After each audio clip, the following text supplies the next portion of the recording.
Conference recording has started.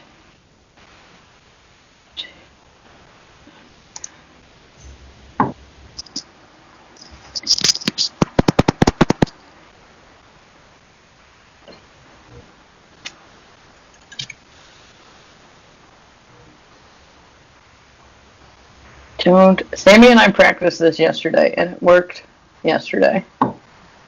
Anybody hearing me? I hear you. Sammy. All right. Good morning. Good morning. Good to have you here. Maddie, I think you're the only one that said you can't hear me. Can you hear me?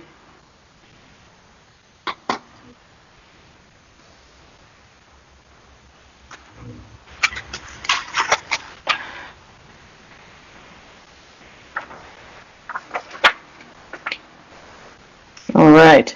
Yes, Jody, you are right. Embarrassing moments on Polycom are the pits. Your number and have their phone. Please. Somebody's there. Somebody's there. All right, I'm going to go through my list of trainees, and we'll see who's here. Autumn said she would be here as soon as she could. Gawain, I saw you this morning. You are there. Okay. Silly me with a black pen. I clearly need my red pen for this. Gawain is here. Ryan Beal. I saw your conference room, but I didn't see anybody in it. Okay. Jody, you are here from home.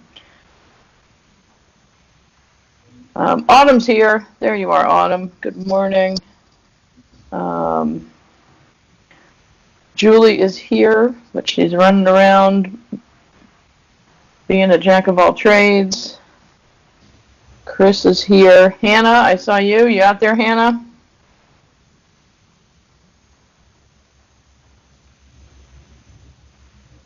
Let's scroll up my list. Hannah, there you are. Okay.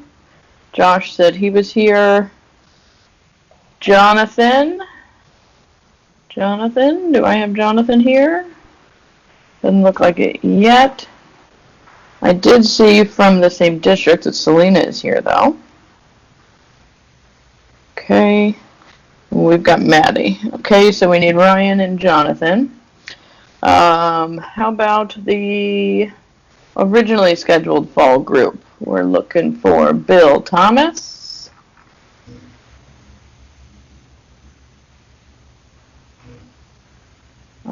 I see Richmond County, Three Rivers is on. You hear, Bill? Okay. How about Brianna Bill? Brianna's probably busy putting out fires down there. All right. Emily?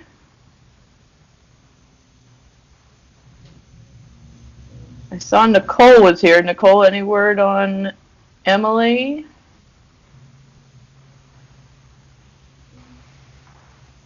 Okay, everybody's being really quiet. I'm going to check you here, though, Nicole. Nicole is reaching out to her now. Cassie's here. Thank you. Okay. Who else do we have? Kristen. I think I saw your name in there. Kristen's here. Dana's here. We got Dana. And I believe I saw Carter's name in there. Yep, Carter's here. Okay. I hate Ryan roll call. Ryan.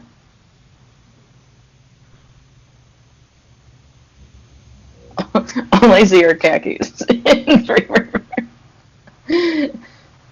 we go. It's Bill. I didn't recognize you without your mask on. All right, we got Bill and we got Ryan. Good morning, gentlemen.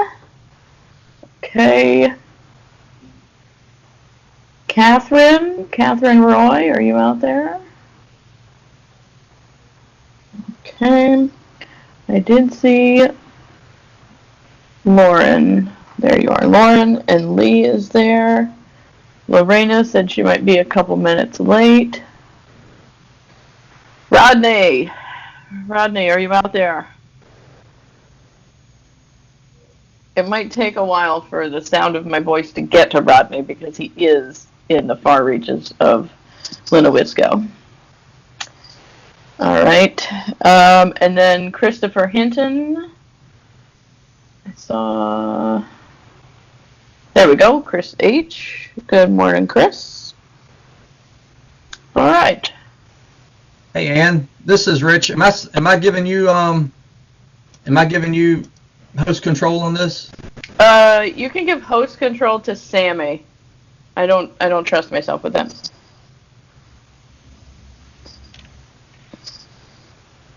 Okay. Thank you.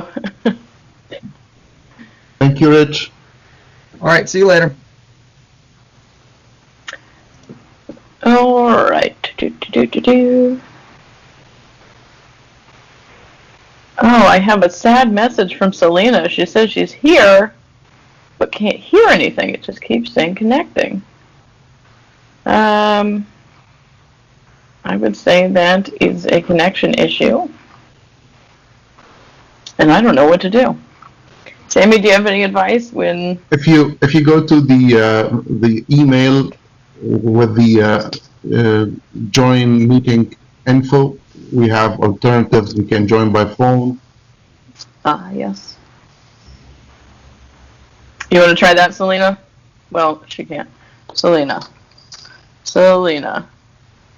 try joining by phone. Details in the email.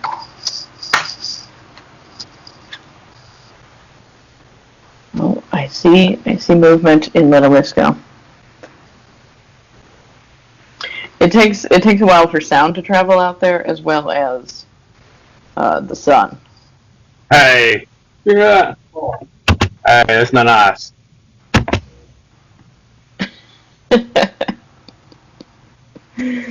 All right. Rodney, was that you? Yeah, I said that was nice. There you are.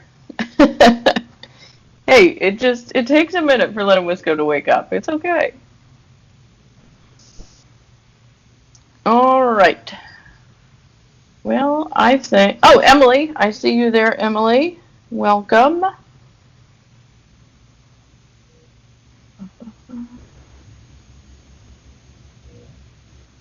Okay.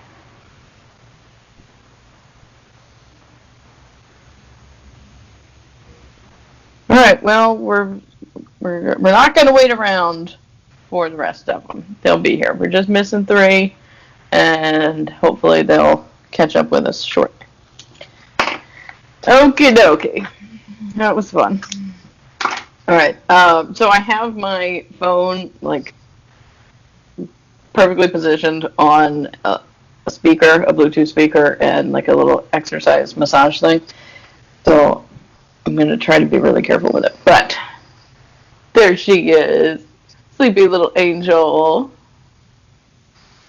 Corey is clearly crazy about on-site sewage systems.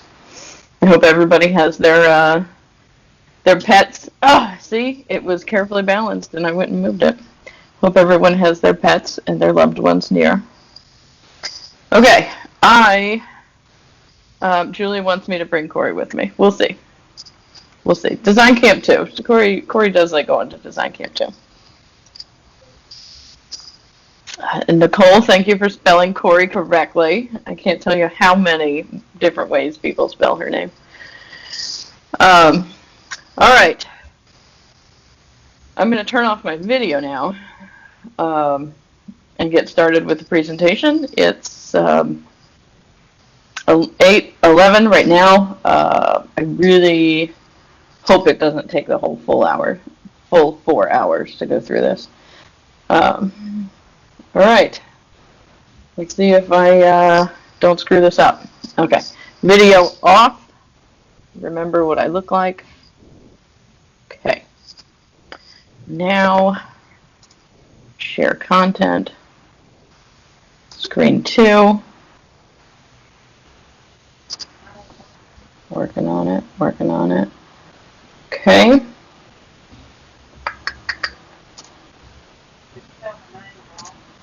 Start from the beginning.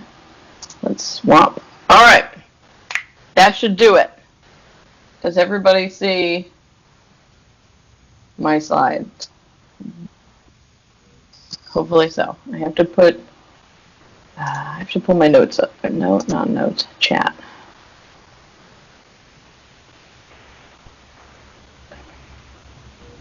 Man. Okay, Selena got it by phone. Excellent.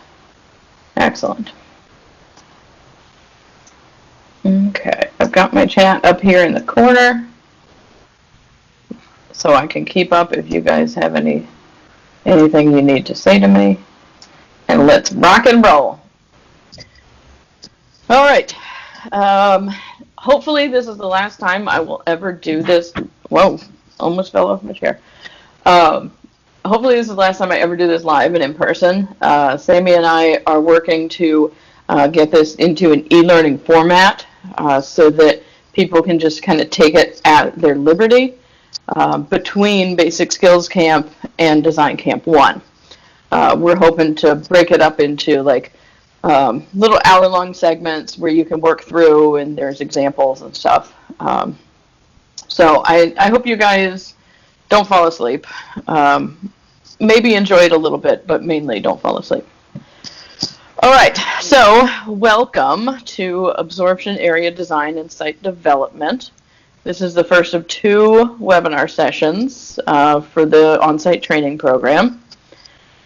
In this session, we'll explore details involved in designing an absorption area, as well as the pertinent information for site development. All right. As always, I try to point out regulatory references for you all so that you can go back and look them up as you're studying your regulations. So there's our regulatory sections 120, 700, 940, 950, and then table 5.1 and 5.4. So that adds a few more sections that you can start making your flashcards with. All right.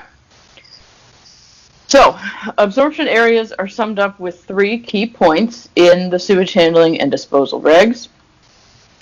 First, an absorption area is an undisturbed soil medium at the soil-gravel interface, utilized for absorption of effluent. So in this diagram, you see the drainfield trench in undisturbed soil. There it is. This yellow line, where the gravel of the trench touches the undisturbed soil, is the soil-gravel interface. So this is the point of infiltration for effluent to absorb into the soil. All right, next, an absorption area includes the infiltrative surface and all the soil between the trenches.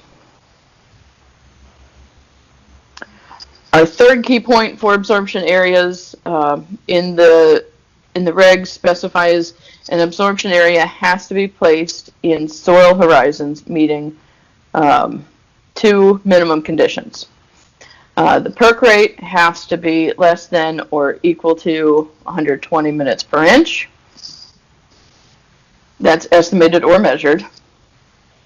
And the soil horizon has to be thick enough so at least 12 inches of the trench sidewall is exposed to act as the infiltrative surface. This requirement can be met with a combination of soil horizons as long as all of those soil horizons meet the condition number 1. My phone is falling. Okay. All right.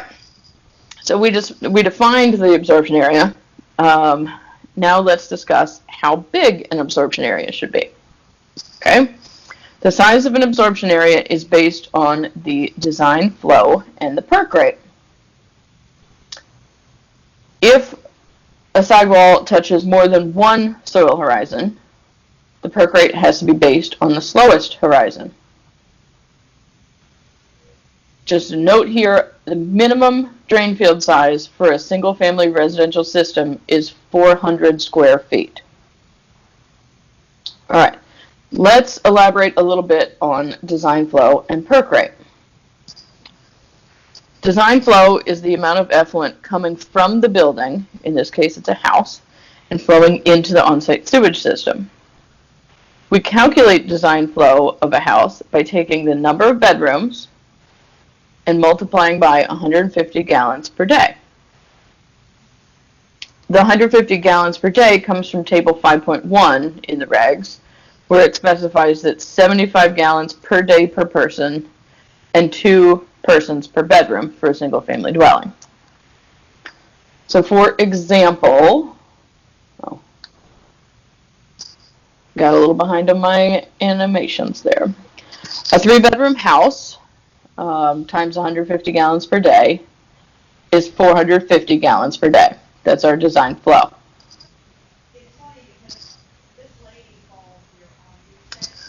All right, now percolation rate.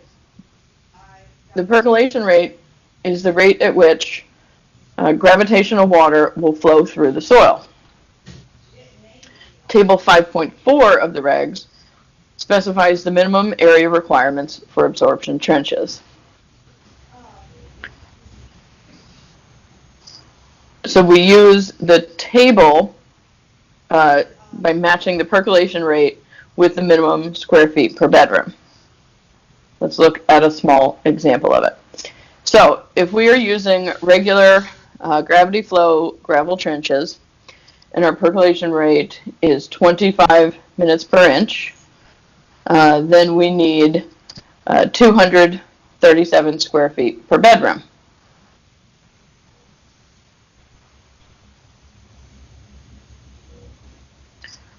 So using our 3-bedroom house from the earlier slide, we multiply 237 by 3 bedrooms, and that gives us 711 square feet minimum for this drain field.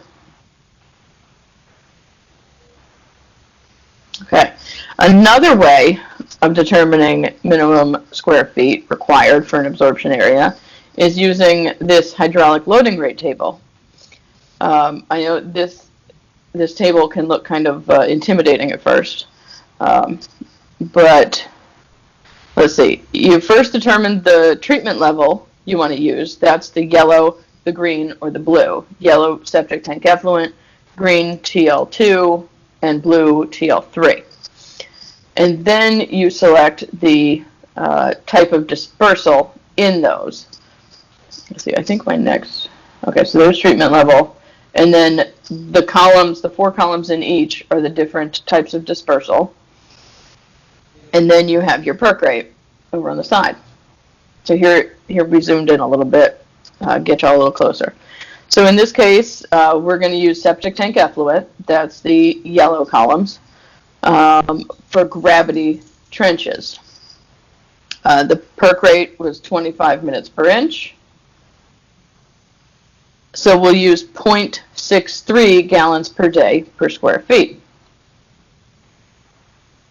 All right, let's do the math here. So the minimum size of this drain field is calculated by taking that design flow for a 3-bedroom house, which you remember is 450 gallons per day, and divide it by that hydraulic loading rate, 0.63 gallons per day per square feet. And that gives us 714 square feet minimum. You remember the other table gave us 711. This one gives us 714. They're pretty darn close. All right. So when determining the perk rate, it's important to remember you always use the slowest horizon the sidewall touches. Okay, let's elaborate on that a little bit. So let's look at this example. We have an AP horizon to 4 inches, an E horizon to 12 inches, and a BT1 to 30 inches. here's our trench. Okay, so what, this is an 18-inch installation, not to scale, guys. This is just me playing in PowerPoint. So what would the perk rate be for sizing this drain field? Throw some answers into the chat. All right, Dana and Nicole for the win. And Gawain, you guys must have drank a lot of coffee. All right, let's look at this though. Let's rewind. We're gonna use the slowest perk rate that sidewall touches. This gray portion is the sidewall. There we go. Brianna Bill is here. Glad to see you this morning, Brianna. Yes, so because, oh boy, now my slide, there we go. Because the sidewall touches the E horizon and the BT1 horizon, we have to go with 45 minutes per inch for this design. Gawain told me to wait a minute. What's up, Gawain?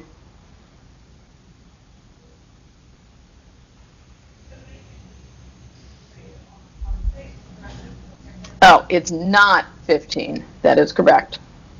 The answer here is 45 minutes per inch. This brown area is the backfill used to fill in over top of the actual trench. Are we all in agreement with 45 minutes per inch here? All right. Okay, we're going to be doing a lot of this in Design Camp 1.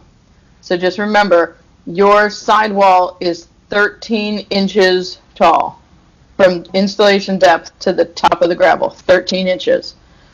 So when we're in Design Camp 1, you have to take your installation depth, subtract 13, and make sure you're using the heaviest perk rate, slowest perk rate. All right. Okay, that's how big. Now let's move into how deep. The regs specify in-ground systems and shallow place systems. There are specific differences between the two. This diagram helps to explain that. You don't have to memorize it. This is just a good slide to remember it's there and reference back to maybe in your D4 exam. All right, so in-ground systems must be at least 18 inches deep, while shallow place systems, let's see, there we go, there's my arrow, can be less than 18 inches deep. Shallow place systems require TL2 treatment for the effluent, and the setbacks for in-ground systems and shallow place also vary. In ground, you need at least 18 inches from trench bottom to limiting feature, but with treatment level 2, it can be a little higher. Let's see, and then with TL2, your setbacks, you're looking at 18 inches to a restriction or 12 inches to a water table on those shallow place systems. Okay. Again, that table is for your reference. You don't have to memorize it or understand it yet. We're going to get into some of the details of that later in training. All right. The minimum sidewall depth is 12 inches deep for slopes less than 10%. Okay, but remember your perk pipe in there is going to, the outside diameter is a little bigger, so it's going to end up being 13 inches. So it's always important to measure on the downhill side of the trench.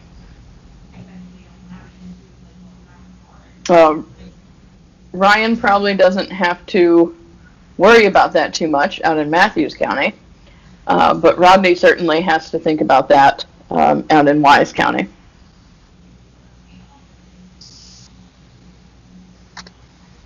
All right, as slope increases, so does minimum installation depth. For slopes greater than 9%, we use a calculation to determine the minimum installation depth. Okay, remember this is for slopes greater than 9%, where x equals the installation depth. So the calculation looks like x equals slope minus 8 divided by 2 plus 18 inches. This is the calculation for in-ground systems. For shallow place systems, we use a similar calculation, but here we add 12 inches instead of 18 inches. Okay? Put a star next to this slide if you printed out the handouts, because there's going to be homework and you're going to need to see these calculations. All right, so let's work through an example together, because nobody likes math before 9 in the morning, right? What is the minimum installation depth for an in-ground system on a 12% slope? Since we know it's an in-ground system, we're going to use the equation that adds 18 inches. Okay, that's our specific equation for in-ground systems. So with a slope of 12%, we're going to do 12 minus 8 divided by 2 plus 18. 4 divided by 2 plus 18, 2 plus 18, x equals 20 inches deep. All right? Everybody see that? So where, if the slope were less than 9%, we could just go with our regular 18-inch installation. But because it's the slope's a little steeper, we have to go with 20 inches deep. Okay. Thank you guys for being responsive in the chat. I feel like I'm talking to myself over here. All right. That is how deep. Now let's talk about how wide. The width of absorption trenches is specified in section 950E2, where it says all gravity trenches are between 18 inches and 36 inches. So what we usually see is 2-foot wide trenches or 3-foot wide trenches. Low pressure distribution trenches are between 8 inches wide and 24 inches wide. We'll deal more with low pressure distribution as we advance in the training. We're going to focus on the gravity trenches for now. Okay, do we know why we typically see the 2-foot wide or the 3-foot wide trenches? The answer is because that's the equipment that's available.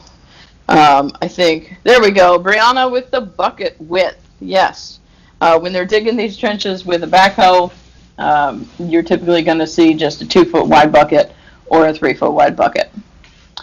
Back when these were hand dug, maybe, we saw a little more variety. But these days, typically what you're going to see is a 3-foot wide bucket, because nobody likes to change out their buckets, right?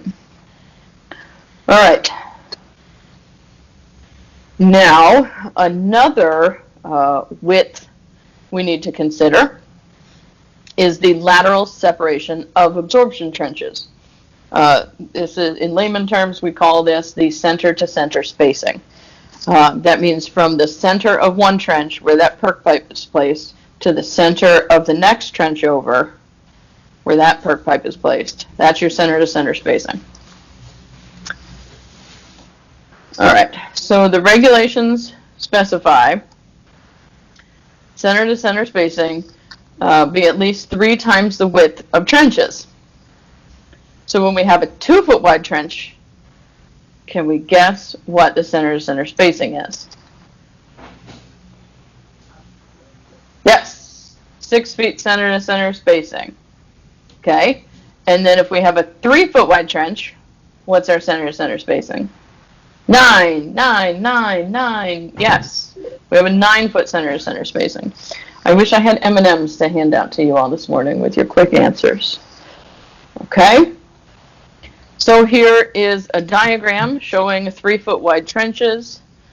The perc, again, not to scale. The perc pipe is laid down the middle of each trench, and to maintain adequate lateral separation between the trenches, we have center-to-center spacing of 9 feet. That's how it looks in the real world. Just kidding, just on paper. All right, center-to-center spacing. It increases, you knew there was going to be a hitch in here. It increases by 1 foot for every 10% slope increase. All right. More specifically, it depends on 2 factors, slope and depth to restriction. For the slope, is it greater than 10% or is it greater than 20%? For the depth to restriction, is it less than 24 inches or is it greater than 24 inches?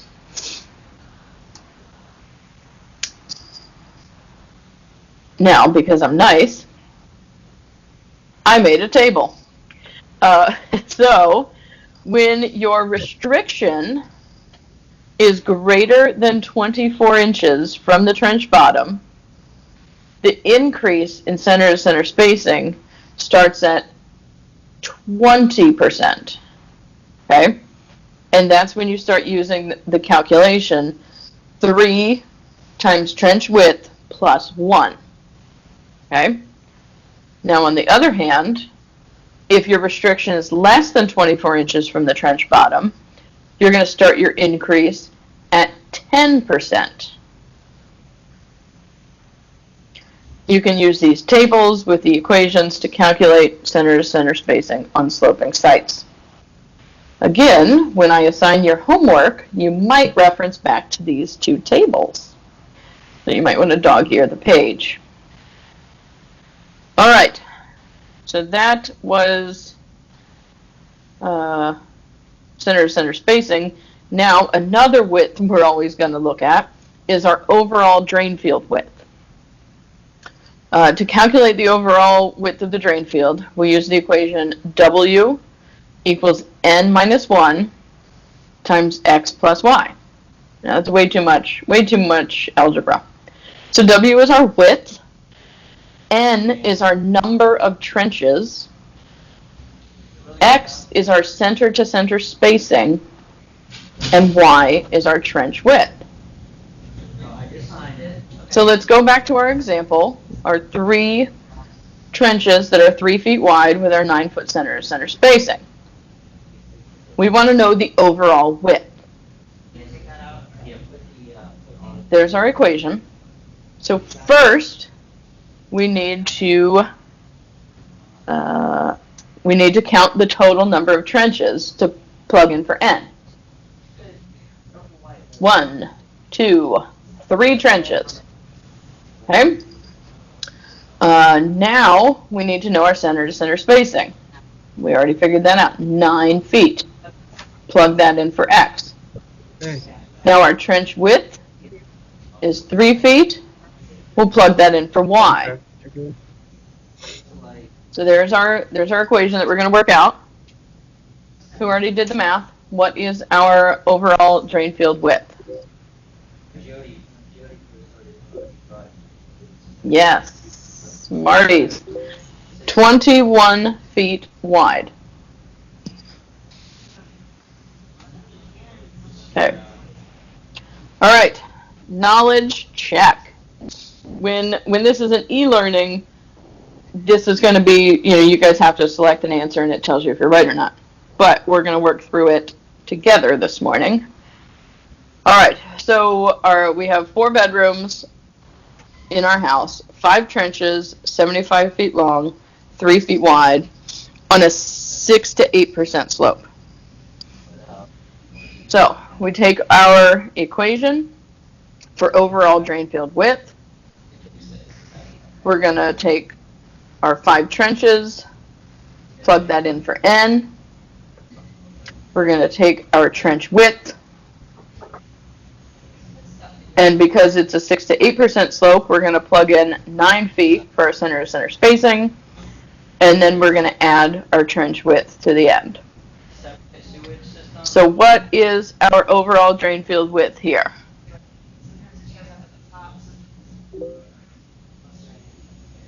$39 feet, correct, Lauren. Okay, so you guys will be able to do this easy peasy with your homework. All right, any questions on that one? That was a lot of calculations. It's only 8:36. There's the Corey girl. Let's take a little break. I'm going to mute the mic. I'm going to pour more hot coffee in my cup, and I'll be right back.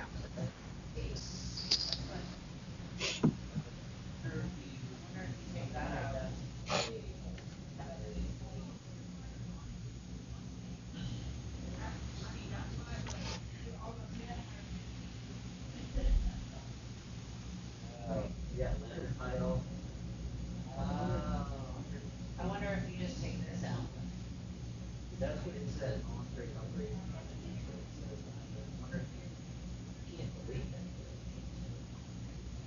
Not that one. That's the one at the top. See that letter on right there.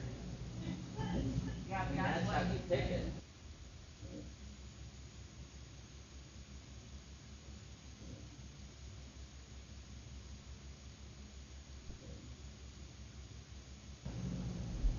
Yeah.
Okay, Anne's back.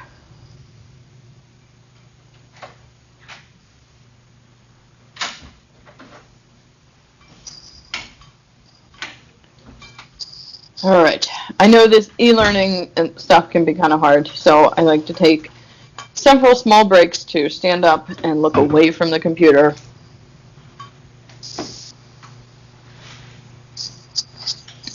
Oh, Brianna, you have the same hammock. Aren't they the best? There's a funny story, quick funny story about this hammock. So my brother bought it for me for my birthday a few years ago.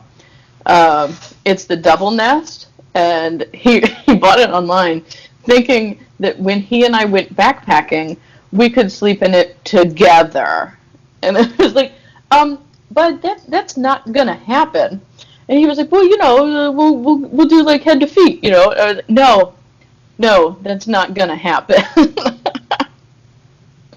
I said we're gonna settle into a tent or our own personal hammocks.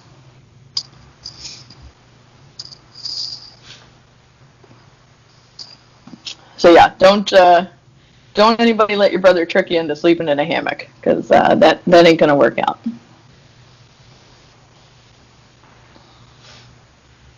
All right, let's dive back into it. Everybody ready? Okay, so everything we've learned so far, design flow, perc rate, installation depth, center spacing, and overall drain field width. So now I think we're ready to design an absorption area. Okay, but first, a quick knowledge check. I said this just randomly in a slide earlier. What is the minimum drain field size for a single family? Whoa, Hannah and Lauren, before I even finish the question, that is against Jeopardy regulations. You cannot chime in before I finish the question. But yes, the answer is 400 square feet. So fast. You guys are doing intravenous coffee this morning. All right. Again, it's in 950 D1, 400 square feet. Okay, so here's our first example. We're going to go with a 4-bedroom house because, you know, you thought 3 bedrooms would be enough, but then COVID happened and your mom moved in. So always a good idea to go with the 4-bedroom house. Our perc rate is 40 minutes per inch. So we're going to look at table 5.4. Now, you guys might be thinking, oh, geez, and we got to look through our regulations. We haven't flagged everything yet. We haven't highlighted everything yet. Well, in your big 3-ring binders, in that Onsite reference section, the red tab, there is an easy-to-access table 5.4.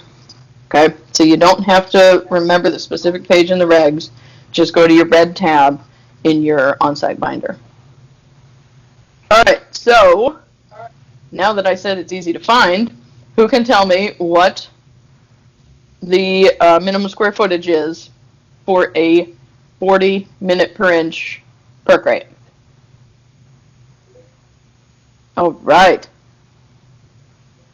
There we go. 314 square feet per bedroom. All right, now let's start our math. We're going to multiply that 314 square feet by our 4 bedrooms.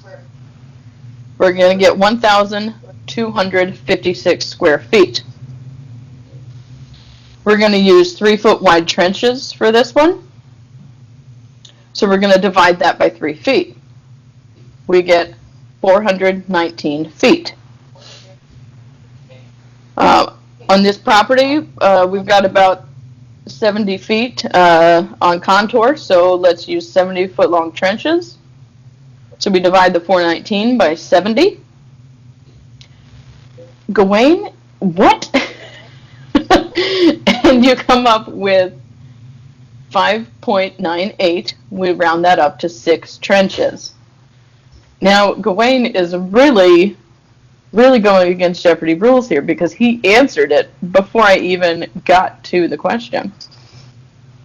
All right, so in this example, we have 6 trenches, 70 feet long by 3 feet wide.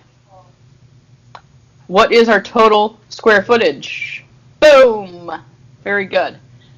1,260 square feet. Is that adequate? Yes or no?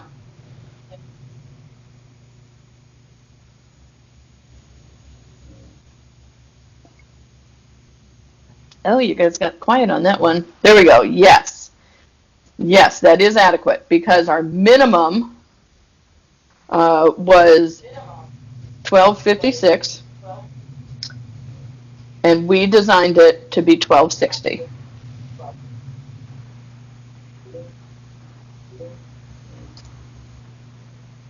Yep, 4 square feet more than needed, which is just fine.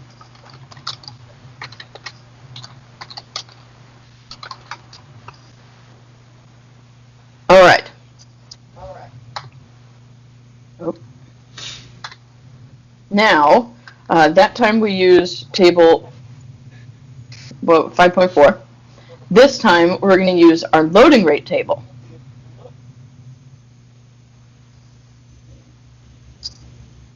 Your loading rate table should also be in the red reference section tab. Can anybody tell me what the loading rate is for a 40-minute per inch perk rate?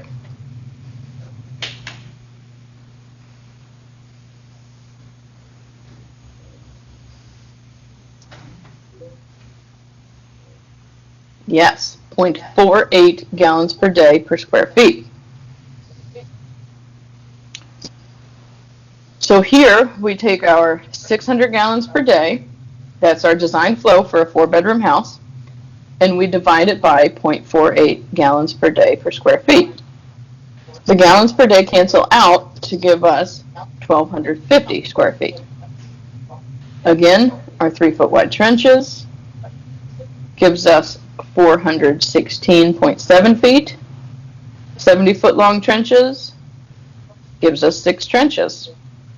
So we have 6 trenches, 70 feet long, 3 feet wide, 1,260 square feet. It doesn't seem like you have the loading rate table in your reference section. Okay, that's my bad, y'all. I will give you all copies. I will email you guys copies of that. Sorry about that. Let me write myself a note.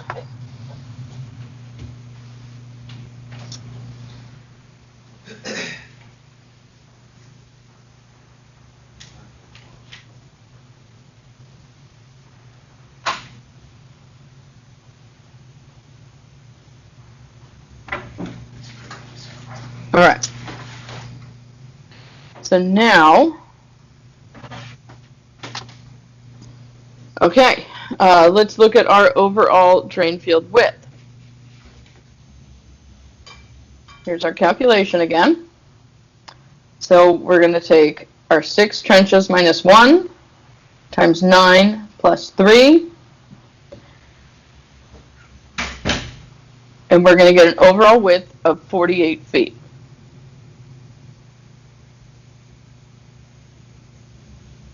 So you did it. We designed an absorption area. 6 trenches. Here they come. 70 feet long, 3 feet wide, and a total drain field width of 48 feet. It may not look this rectangular in your districts because of contour, but you get the point.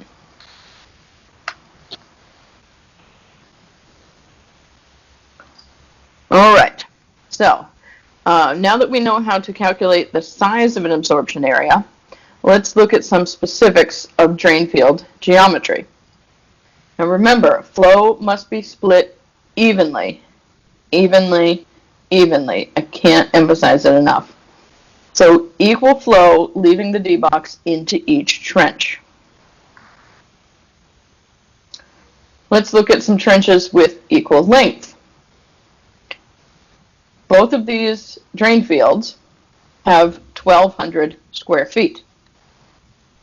The top one has 4 trenches, 100 feet long, 3 feet wide. The bottom drain field has 6 trenches, 100 feet long, by 2 feet wide. So each trench in the top drain field is getting 300 square feet per trench, and then in the bottom drain field, we've got 200 square feet per trench.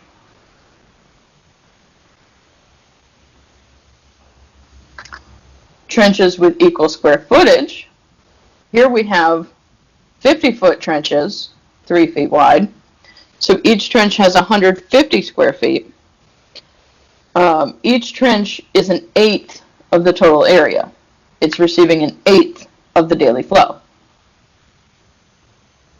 But we're still 1,200 square feet. All right. This one looks a little peculiar. Here we have a splitter box sending half the flow to a top D box and half the flow to a bottom D box. So this top drain field and the bottom drain field have to be getting the same flow. They have to be the same square footage. Okay? So that one, the top one is 600 square feet and the bottom one is 600 square feet. We'll say that the top is 40-foot long trenches, 5 of them 3 feet wide, and the bottom is 4 trenches, 50 feet long by 3 feet wide.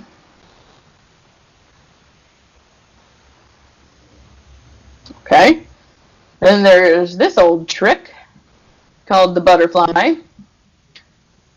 Sometimes you have to do this because of contour, but you have 2 symmetrical zones next to each other. So here we still have our total of 8 trenches, 50 feet long by 3 feet wide for 1,200 square feet.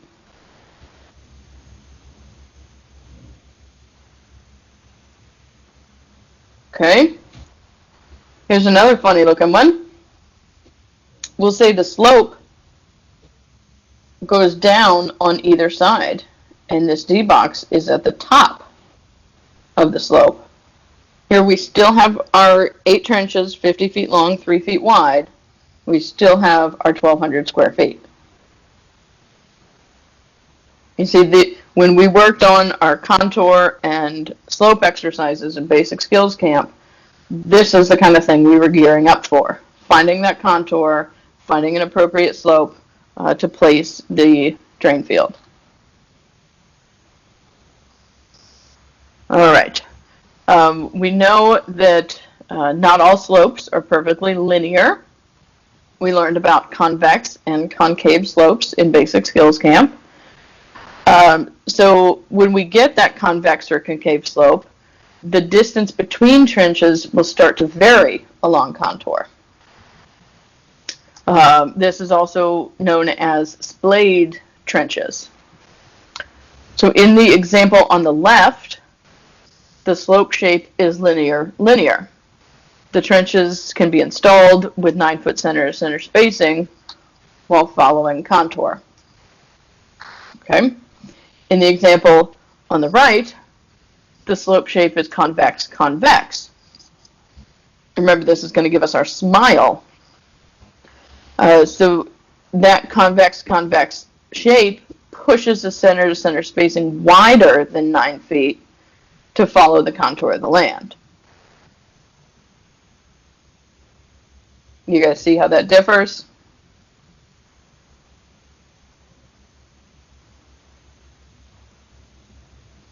You'll see this in Design Camps 1 and 2 when you're running contours. The important part here is that you maintain that minimum 9-foot center-to-center spacing, or the minimum center-to-center spacing. Okay? All right, any questions here? It's probably a really cute picture of Corey coming up. Oh, there's a sleepy baby. I'm doing okay on coffee right now. If anybody needs to step away from the computer for a minute, you can. Or do some morning stretches.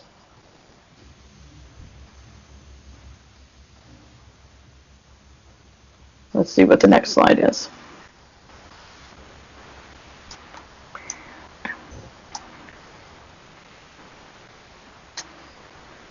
All right, so I know all of those diagrams I had in there are probably a lot to take in right now, but just remember, Design Camp 1 and Design Camp 2 is where you'll get lots of practice, finding contour, pulling those measurements and stuff. So that's when you'll have the opportunity to see things in the field, to measure them personally, and really understand how it works. So don't worry. And one of my favorite sayings of all time is progress, not perfection. Some of you might disagree with this, but I'm not looking for perfection. Nobody is a robot. I just like to see progress throughout the training program. So as long as we're making some progress together, we are good to go.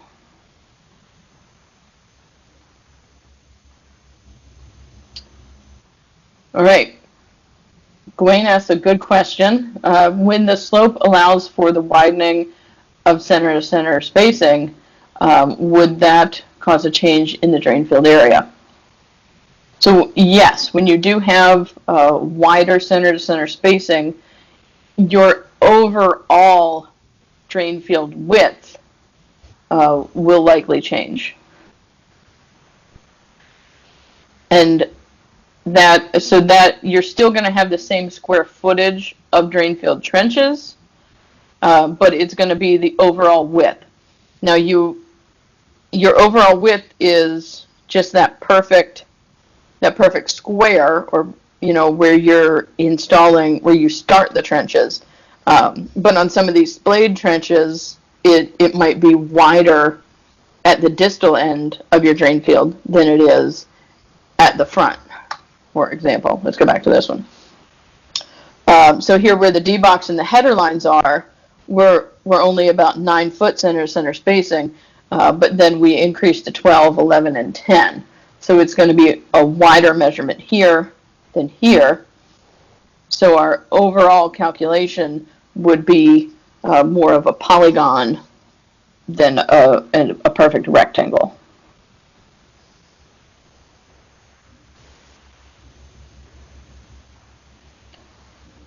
All right, move on from this adorable picture of Corey. All right, some other things to consider for drain field design and site development include the regs require 12-inch frost prevention and physical protection on slopes less than 30%. There's my little buddy Olaf. And you always want to crown the drain field to provide positive drainage. And with complex slopes, it's often very difficult to install shallow place systems. You can tell I've been watching a lot of Frozen on Disney Plus and The Crown on Netflix. Some other considerations. When you do excavate for deep trenches, you need a lot of storage area for all of that soil that is being dug up. So that's something you should take into consideration. And also, shallow installations are very easily damaged and need to be protected. I put the dirt bike motocross person in here because when I was working in Virginia Beach, I drove by a property where the children were outside in the yard on their dirt bikes, just tearing it up, rooting around, having a good old time. And I said, that's interesting. I'm pretty sure that's where their drain field is. And sure enough, they were, it was a nice open area, so that's where they chose to drive their dirt bikes, and they really mucked up the drain field area. So, all right. You always let the site dictate the dimensions of your drain field. You can't, like I said, you can't just take a perfect rectangle and plop it on the property and expect that to work. We're going to be dealing with slopes and contours, different slope shapes too. Always remember, look at that. Remember your contour, your slope, and your setbacks. I think it's a good idea to check the contour first to see how long and wide the drain field can be. You remember in that contour exercise, when we just eyeballed it and, guessed what the contour line was, we were, all of the groups were off by a significant distance. So it's good to just, take your lock level and shoot one contour line before you start digging holes, or set up your laser level. All right, let's talk a little bit about low pressure distribution. This is section 940 of the regs, often just referred to as LPD. Low pressure distribution is defined as the conveyance of effluent through pressure percolation lines at full flow conditions. We discussed more about LPD in Design Camp 1. I think Scott will touch on it briefly next Friday in the Polycom as well. LPD is considered unsaturated soil conditions. And like I said, more detail to come later. All right, so the slope of absorption trench bottoms. This is very important for the proper function of drain fields. So gravity trenches should have 2 to 4 inches per 100 feet, and they should be on contour. Meanwhile, LPD trenches should be uniformly level and on contour. So gravity trench, 2 to 4 inches per 100 feet. Here's what that looks like. You've got your perc pipe running through your gravel trench. Okay? You've got 100 feet long from start to finish, and you've got 2 to 4 inches of fall along that 100 feet.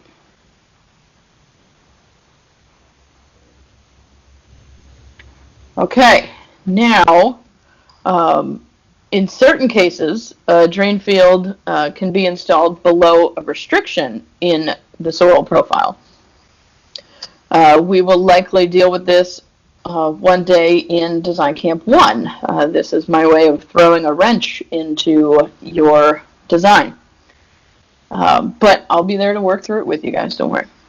So these situations are discussed in sections 950 and 700 of the sewage handling and disposal regs.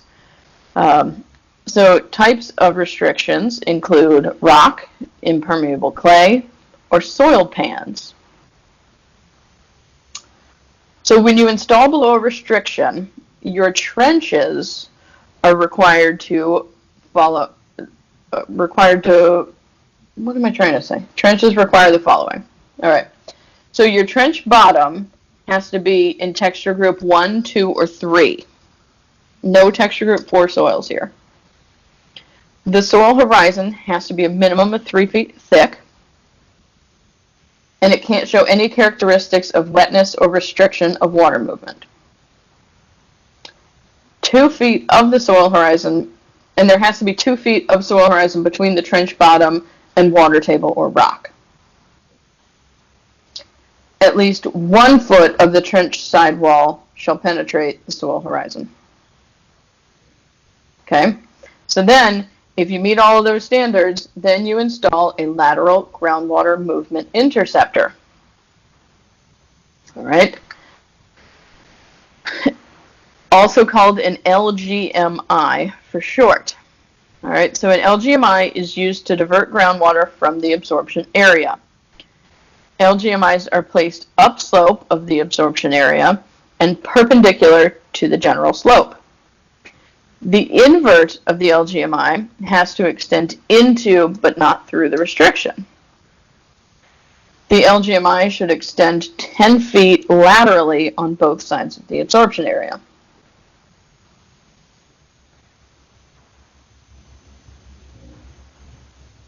All right, so that is a lot of words. Let's try to draw it out. Okay, so here is our ground surface. Below it, we found a restrictive soil horizon. Okay, it doesn't necessarily matter how big or how thick that restriction is. It could be a few inches of really dense clay, like over 120 minutes per inch, but you'd still want to install below it so that it doesn't restrict that water movement for the drain field. There's not really any set thickness for that restrictive horizon. When you guys are in Soils Week with the Virginia Tech professors and Jay and Steve, they'll likely show you some restrictions. You'll likely dig into some just to see how it feels. And if they have a pit or an excavation, you might be able to see it in the actual trench. Okay, so here we have our ground surface, restrictive soil horizon, and then down at the bottom we have our water table or rock. So here we have our drainfield trench. Okay, you see the little polka dots, that is the gravel of the trench. We need at least 24 inches between the bottom of the trench and that water table or rock. We need at least 12 inches of soil for our gravel trench that is texture group 1, 2, or 3. So that's less than 91 minutes per inch. And then what happens is we install our LGMI into, but not through, the restriction. So water comes moving down and fills up that pipe in the middle of the LGMI and then takes it away from your drain field. All right, that's the profile view. Let's look at it in a little more detail. So first goes the plastic liner in the LGMI. Then you put your 4-inch slotted pipe. You always want to make sure you have an inch between the bottom of that LGMI and the pipe. So then you're going to fill all that in with gravel to a minimum of 6 feet or 6 inches from the ground surface. And then you're going to backfill it with clean fill dirt. Oh, I thought I had more arrows of water, but I don't. All right, so here, let's look at it from the top. We have our house, septic tank, flows over to our D-box, out into our drain field. We've placed that LGMI upslope from the drain field, 10 feet minimum. You also see that it extends laterally 10 feet on either side of the drain field. So then the water comes flowing down, fills the LGMI, and then the LGMI is sloped so that the water flows. And then when you get to, I'm pointing at my computer screen like you guys can see me, when you get to that 10 feet away from your drain field, that's when you start the tight line. So that's the solid pipe that then goes to daylight. Any questions about LGMI? We're going to discuss this more in detail at Design Camp 1. There will be a day in Design Camp 1 when you'll likely have to design a site with an LGMI on it. Brianna asked if there's setbacks for daylight discharge. No. So this discharge of water should likely just be like surface water, groundwater that's accumulated in the LGMI.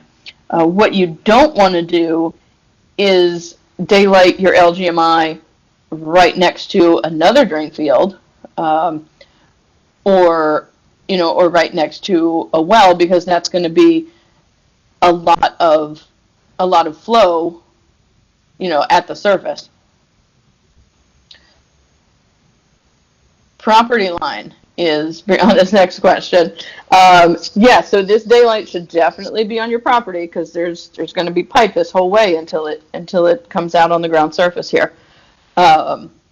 So yeah, it definitely should be on your property line, and I would consider it like any other part of a septic system to the property line, which I believe is 10 feet. 5 feet, am I right there? All right. Yes, I'd want to, thank you, Ryan. I'd want to keep that tight line 5 feet off the property line. All right. What distance away from the drain field should the LGMI be on the downslope tight line? So there are setbacks for LGMIs in the regs in table 4.2. We'll talk about that in Design Camp 1. I'll show you guys an example. And then Autumn asks, is there a 50-foot setback from an existing LGMI? So the thing the LGMI setbacks are worded kind of strangely in the regs. That's one of the things we're going to work on with the reg revision, with the upcoming reg revision.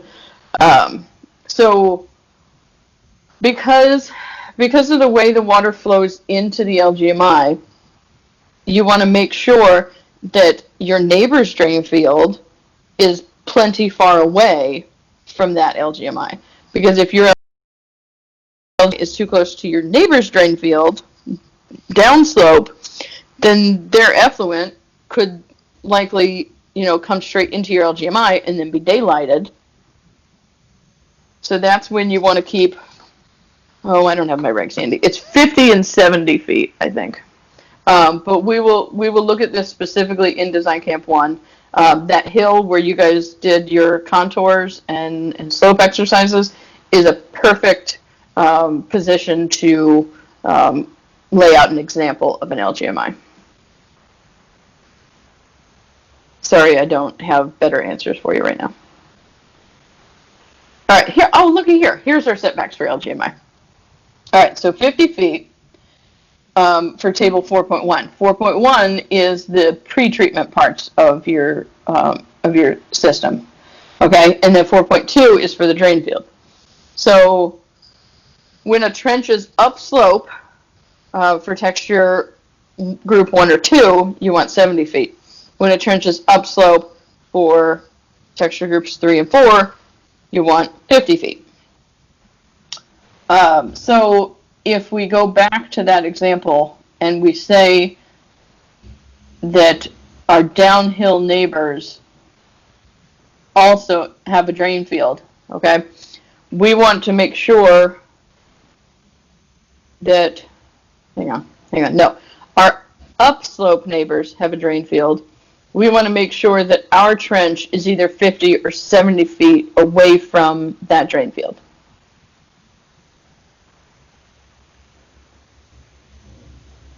So Autumn, the answer to your question is, it depends on texture groups, 50 or 70 feet.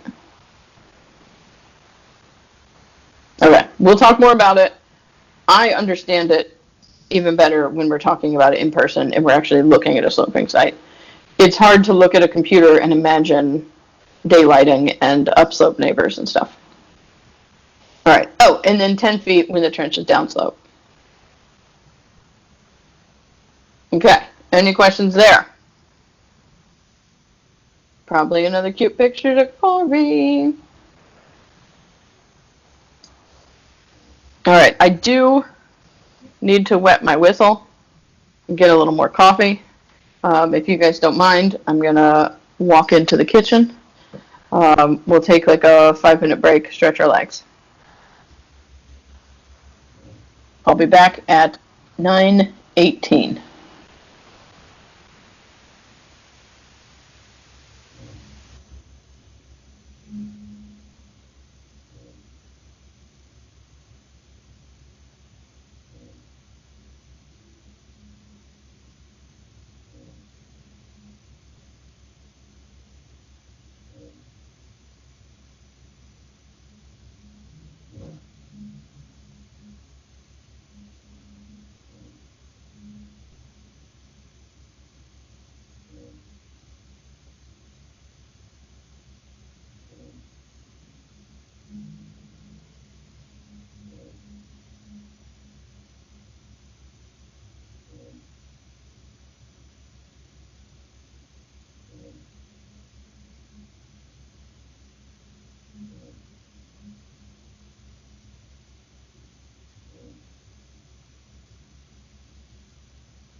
Okay, Ann is back. Quick little addition to the roll call. I see Catherine Roy is online. Still wondering if Jonathan and Lorena are out there.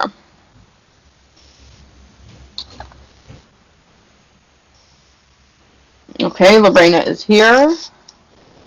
Good to have you.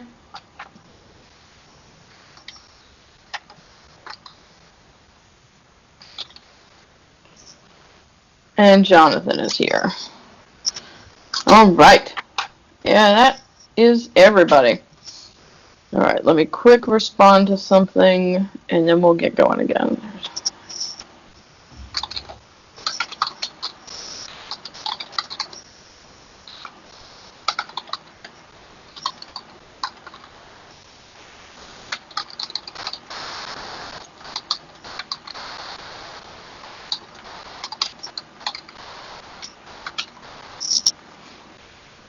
Okie dokie. All right, that's the first part. That wasn't too bad. We're now on slide 58 of 124. Oh, we are breezing through this. So please don't hesitate to ask any questions. You can also text me questions or email them to me. Catherine asked if this is being recorded. Yes. Yes, at the very beginning, the little Polycom robot came on and said, "Your recording is now in process." The recording, I don't know where it goes though. Sammy, do you know how to get to the recording?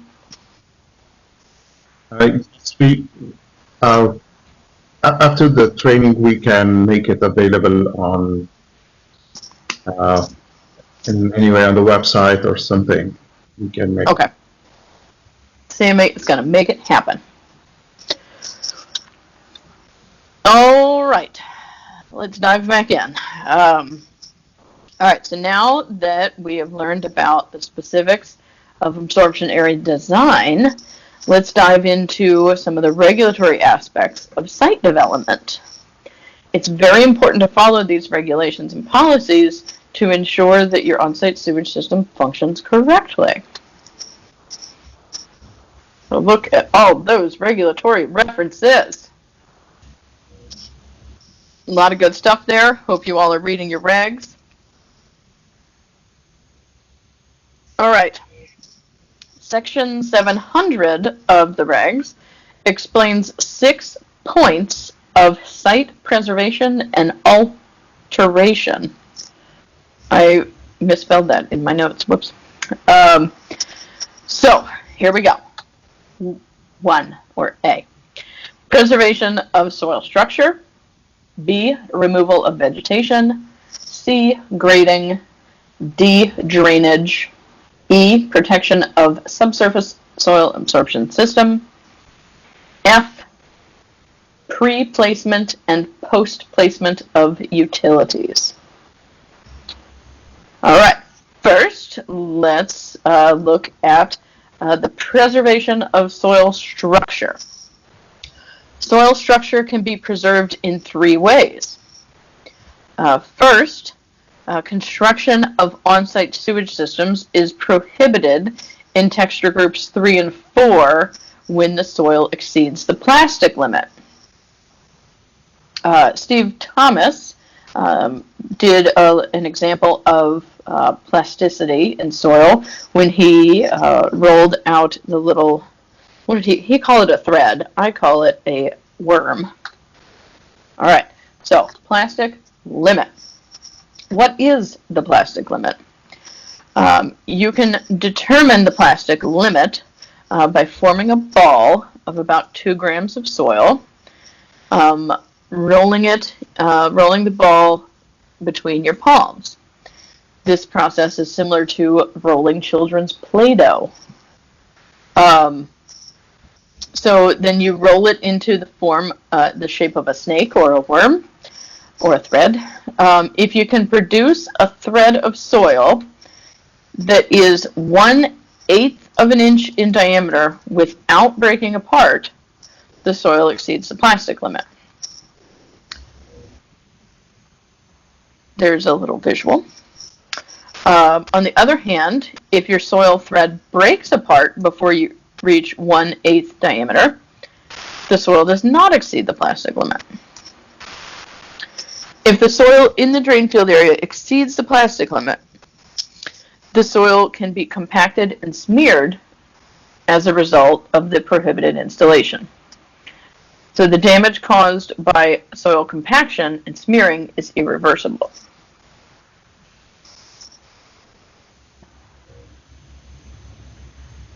All right. We also want to avoid compaction. Avoiding compaction is very important to the preservation of soil structure. So section 700 of the regs specifies that no wheeled or tracked vehicles can traverse the drain field area before, during, and after construction of the drain field trenches. This is especially true during periods of wet weather in texture groups 3 and 4 soils. If the health department observes evidence of compaction, this may be grounds for rejection of the site or permit revocation. And then a little asterisk there, tests may be performed to verify if the soil can still function at the design perc rate after the observed compaction.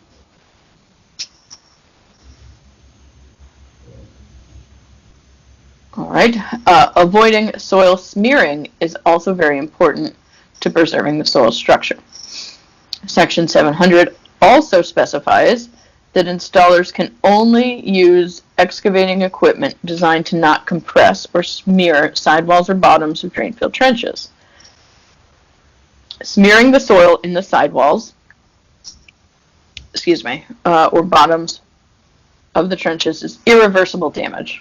It may be grounds for rejection of the site or permit revocation. Again, you can run tests to verify if the soil still functions at the design perc rate. All right, time out. I forgot to close my office door.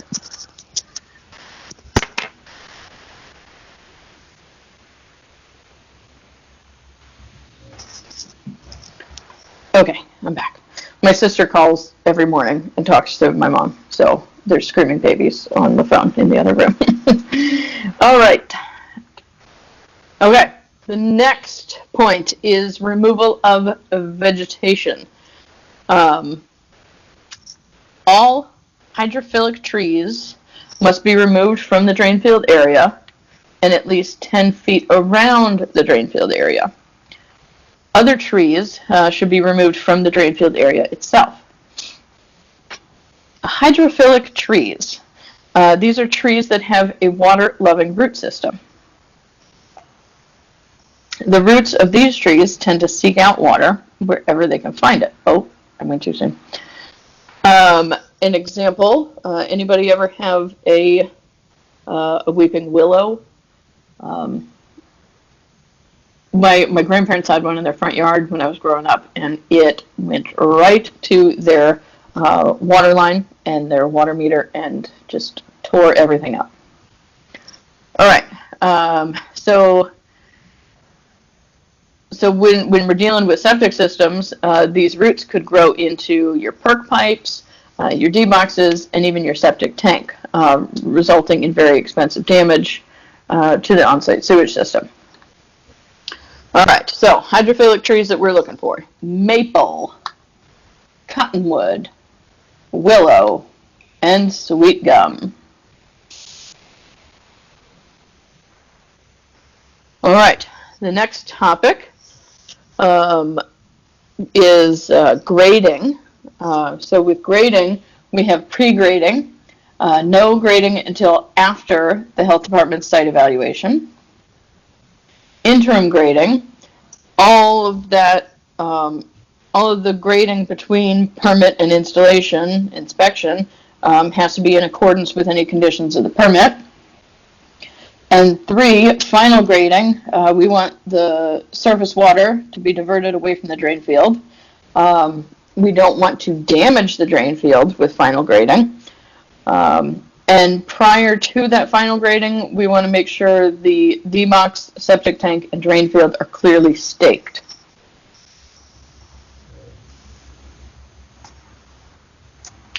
Okay. Drainage. Here we are back with the crown.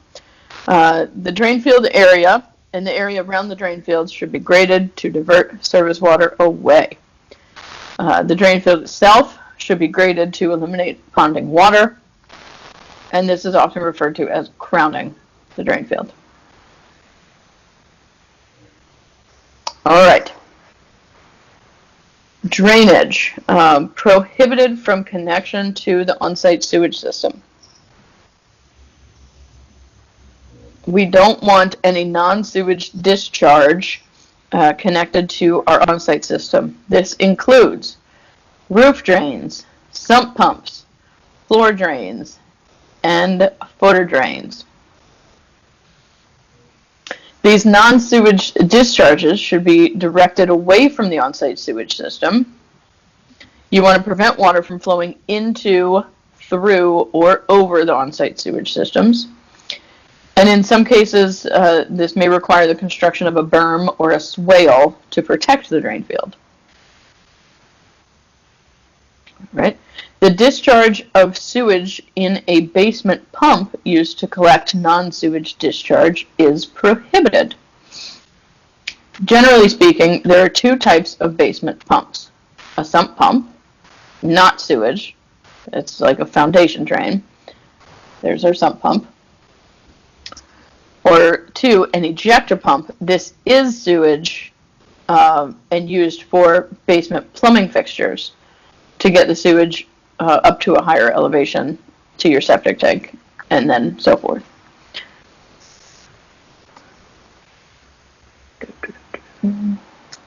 Alright, so this section of the regulations is saying that you cannot use a sump pump to get rid of wastewater, because the wastewater would end up on the ground surface.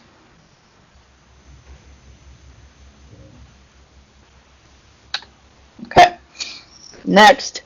Another example of non-sewage discharge is the backwash water from water treatment systems. This goes back to GMP 1994-06.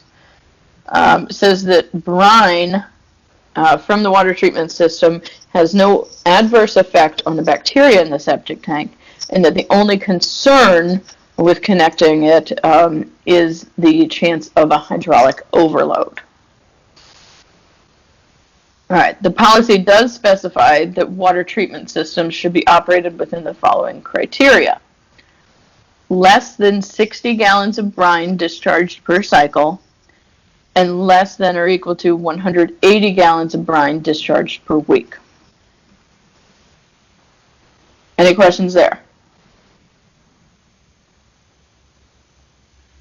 Another cute picture of Corey. This is a funny picture of Corey because this beagle in the foreground, I fostered him for a few months when someone I worked with couldn't take care of him, so I fostered him. And Corey looked at me like that the entire time Miles lived with us. Like, Mom, I am an only child. Get him out of here. Miles did find a nice home in Louisa County. With one of my other former coworkers. They have a nice property and stuff, so Miles is living his best life.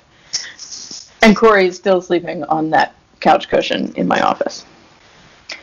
All right, I'm good on coffee. I'm just going to plow right on through.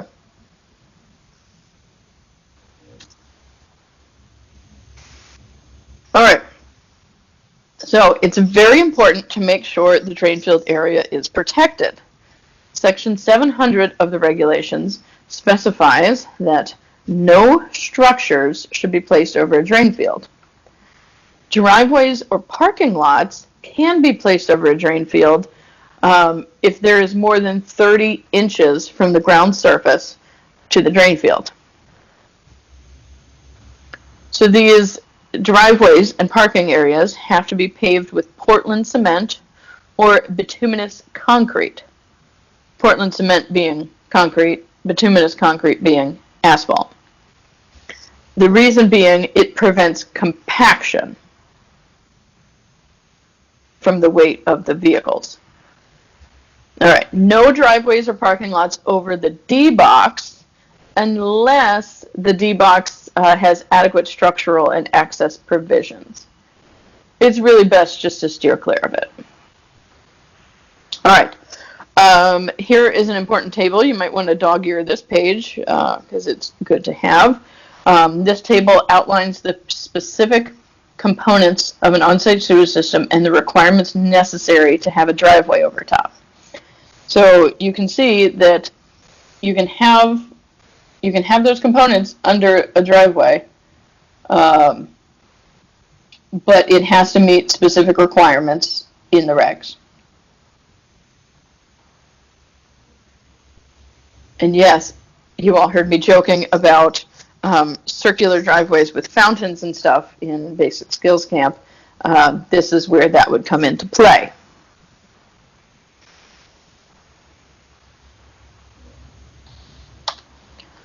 All right, sometimes a property owner does not have enough adequate area for a drain field on their own property.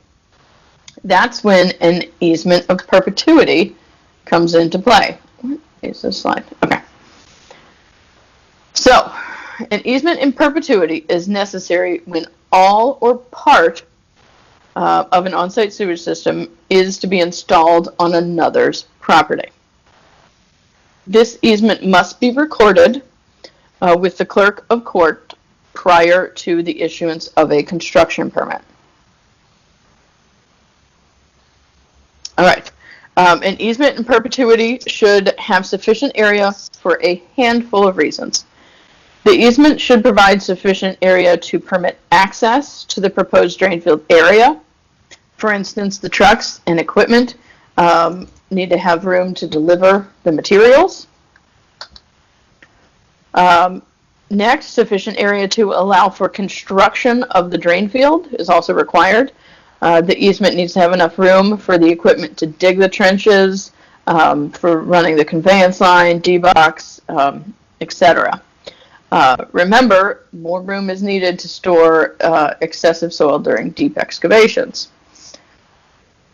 There should also be careful consideration regarding the removal and setback of hydrophilic trees for the drain field area.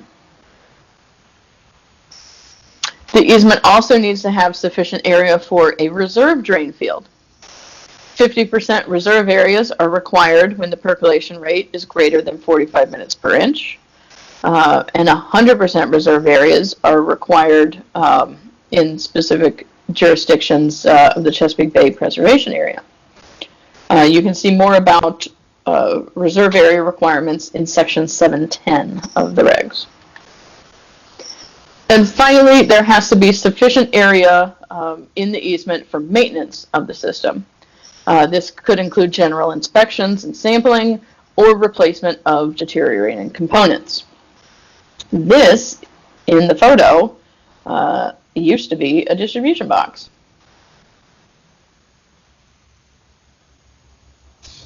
All right, another important thing to consider with easements in perpetuity is that owners are not always aware of their drain field location when it's on their actual property. Now imagine the drain field is in your neighbor's yard.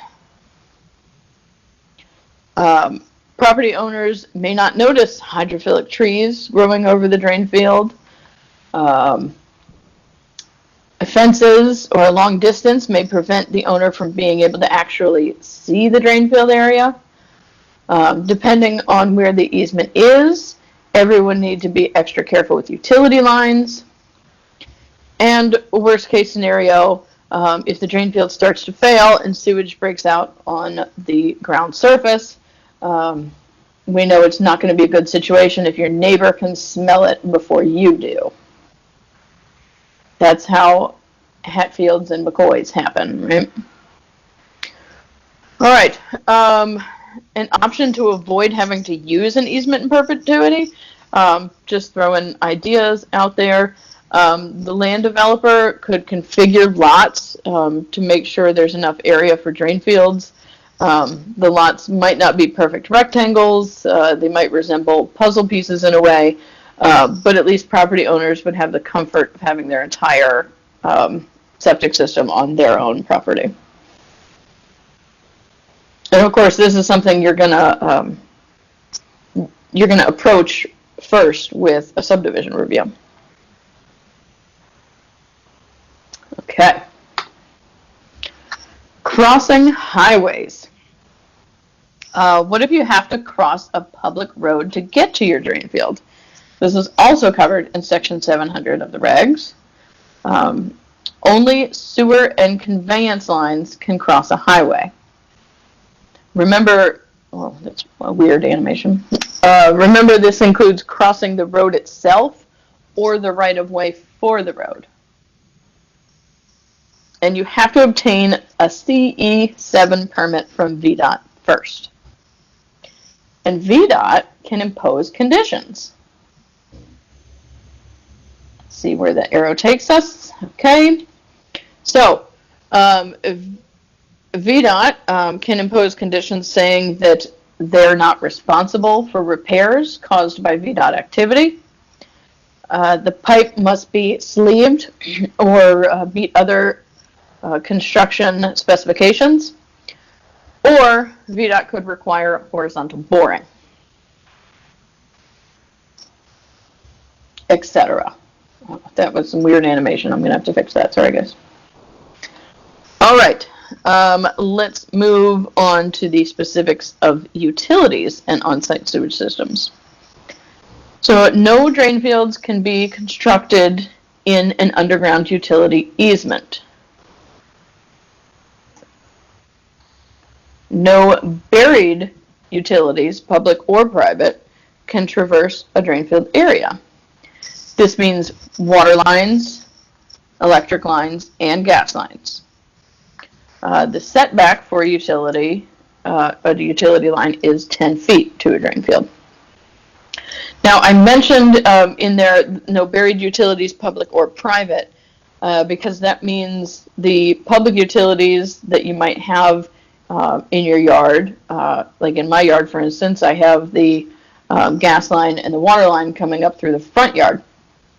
But then, if I wanted to build a nice garage in the back, and I wanted to run electricity out there, that would be my own private electric line running in the back. So that cannot traverse the drain field area either.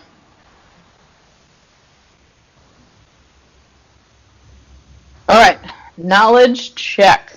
Everybody, let's make Scott Vogel proud. What is the minimum setback required by the regulations between a sewer line and a non-public drinking water supply? We have some choices here. I'll give you A, B, C, and D.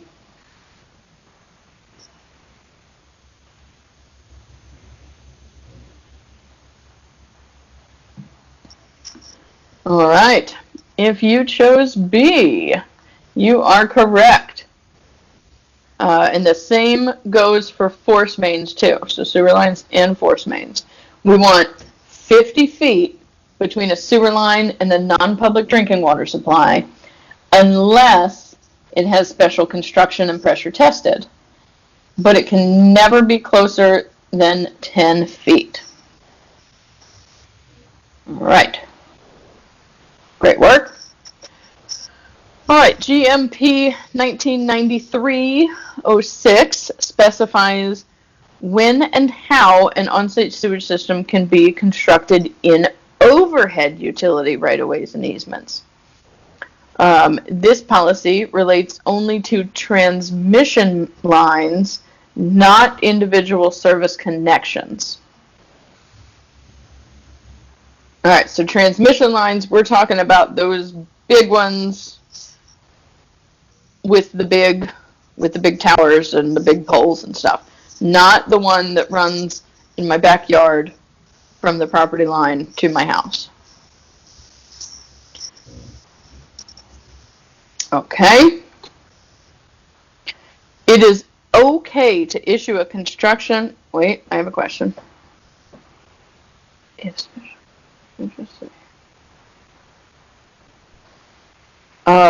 Okay, I have two questions. Ryan thought the force main was 35 feet if special constraint. You're probably right. That's probably an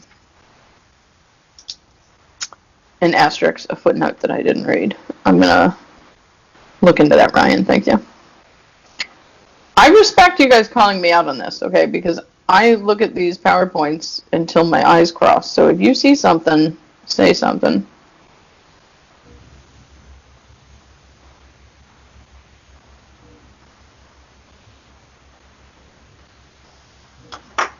All right, and then is an underground power line or an internet cable? After construction. Oh my gosh. Is it a basis for an NOV? That's a good question, Chris. I would talk to your supervisor about that and see where you guys want to take that at your district.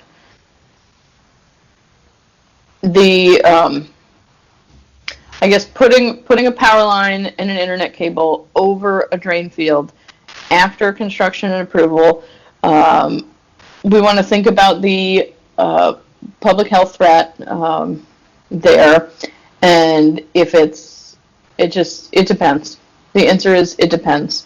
I'm going to need some more specifics and maybe talk to your supervisor and see where you guys want to take that. But if that's a real situation, then let's email after this, Chris. Okay. So,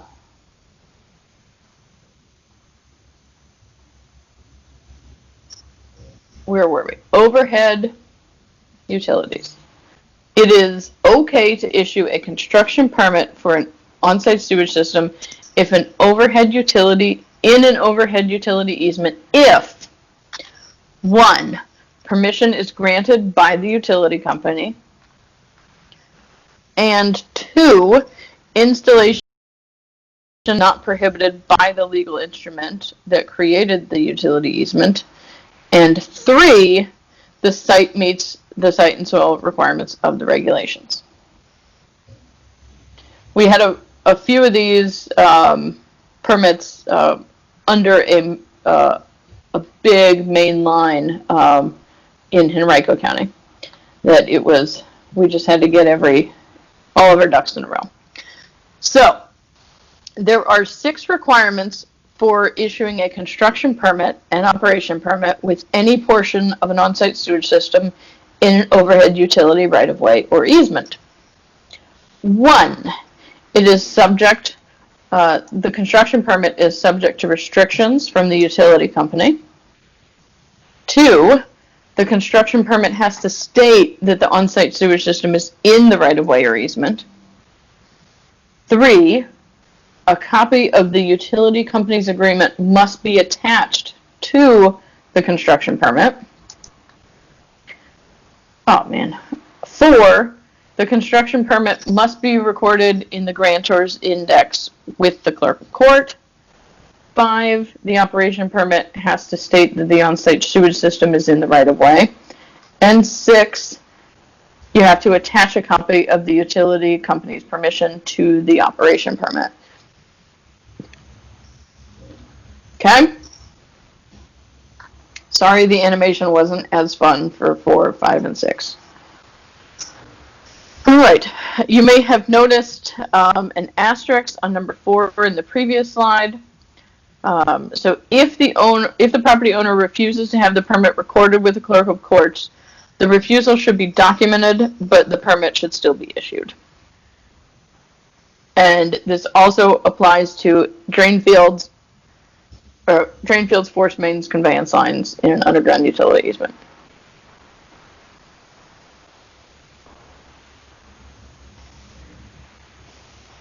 All right. Section 710 of the Sewage Handling and Disposal Regs states that a 50% reserve area is required when the percolation rate of a drain field area is greater than 45 minutes per inch. Some local ordinances may specify other reserve area requirements, For instance, the Chesapeake Bay Preservation Area is looking at 100% reserve areas required. Different jurisdictions in the Chesapeake Bay Preservation Area do it differently. Some jurisdictions do a county-wide thing, or some county-wide 100% reserve area. Some jurisdictions just do a resource protection area, 100% reserve area. Ryan in Matthews, I believe you all are just the RPA. So just those properties close to the water. And I think Henrico is the same way. But nobody's going to tell me if I'm right or wrong. Yes, for Henrico. Thank you, Hannah. Who, and yes from Ryan. Who doesn't love the Chesapeake Bay? Who doesn't want to do right by the Chesapeake Bay? That's my question. I just love it. All right. Any questions there? I have a break scheduled, but I think we can keep plowing through. I'm pretty well caffeinated.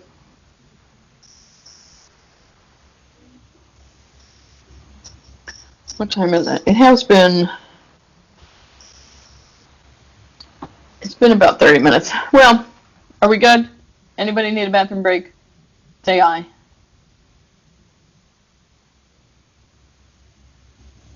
Nobody's saying aye. 5, 4, 3. Keep going, Catherine says. Let's do it. All right. Section 593 of the regs explains that physical features, landscape position, and physical features, landscape position, and soil characteristics affect the ability of an on-site sewage system to treat and disperse effluent. So when we combine all three of these aspects, the on-site sewage system can be expected to protect public health and the environment. So this section of the regulations goes on to list the minimum features that must be considered when selecting a site for an on-site sewage system. This list can be considered areas to avoid when designing an on-site sewage system. All right, here we go. Areas to avoid. First, we have swamps and marshes. These areas are prohibited for the placement of on-site sewage systems. Can anybody in photos that tells you don't want a drain field there?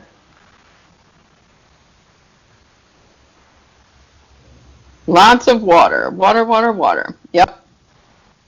Okay. All right. Next, we have seasonal water table. The minimum vertical separation distance must be maintained between the point of effluent application and the seasonal water table. This separation distance can vary based on the quality of effluent and the receiving environment. Here, I included a picture of trees without any leaves. So, we'll get into this more as we go further in training, when we actually start looking at the soils. But in this picture, where the trees don't have any leaves on it, if we walked through this landscape, we might sink a little bit in some wet soil here in the winter. Say Ryan is trying to get to a good duck hunting spot. This spot might be a little wet. You might leave some tracks in the mud as you traverse this area. But then in the springtime, if Brianna was looking for a good place to set up her hammock and read a book, she might walk through there and not see any moisture at all in the soil. This is because in the spring, when the leaves are out on the trees are soaking up all of that water. But in the winter, without the leaves, these deciduous trees are dormant and leaving the water in the soil. A really, really weird way of saying it. All right, next area to avoid. Slopes greater than 50% unless they are terraced. Or in the Chesapeake Bay Preservation Area, we don't want any slopes greater than 25%.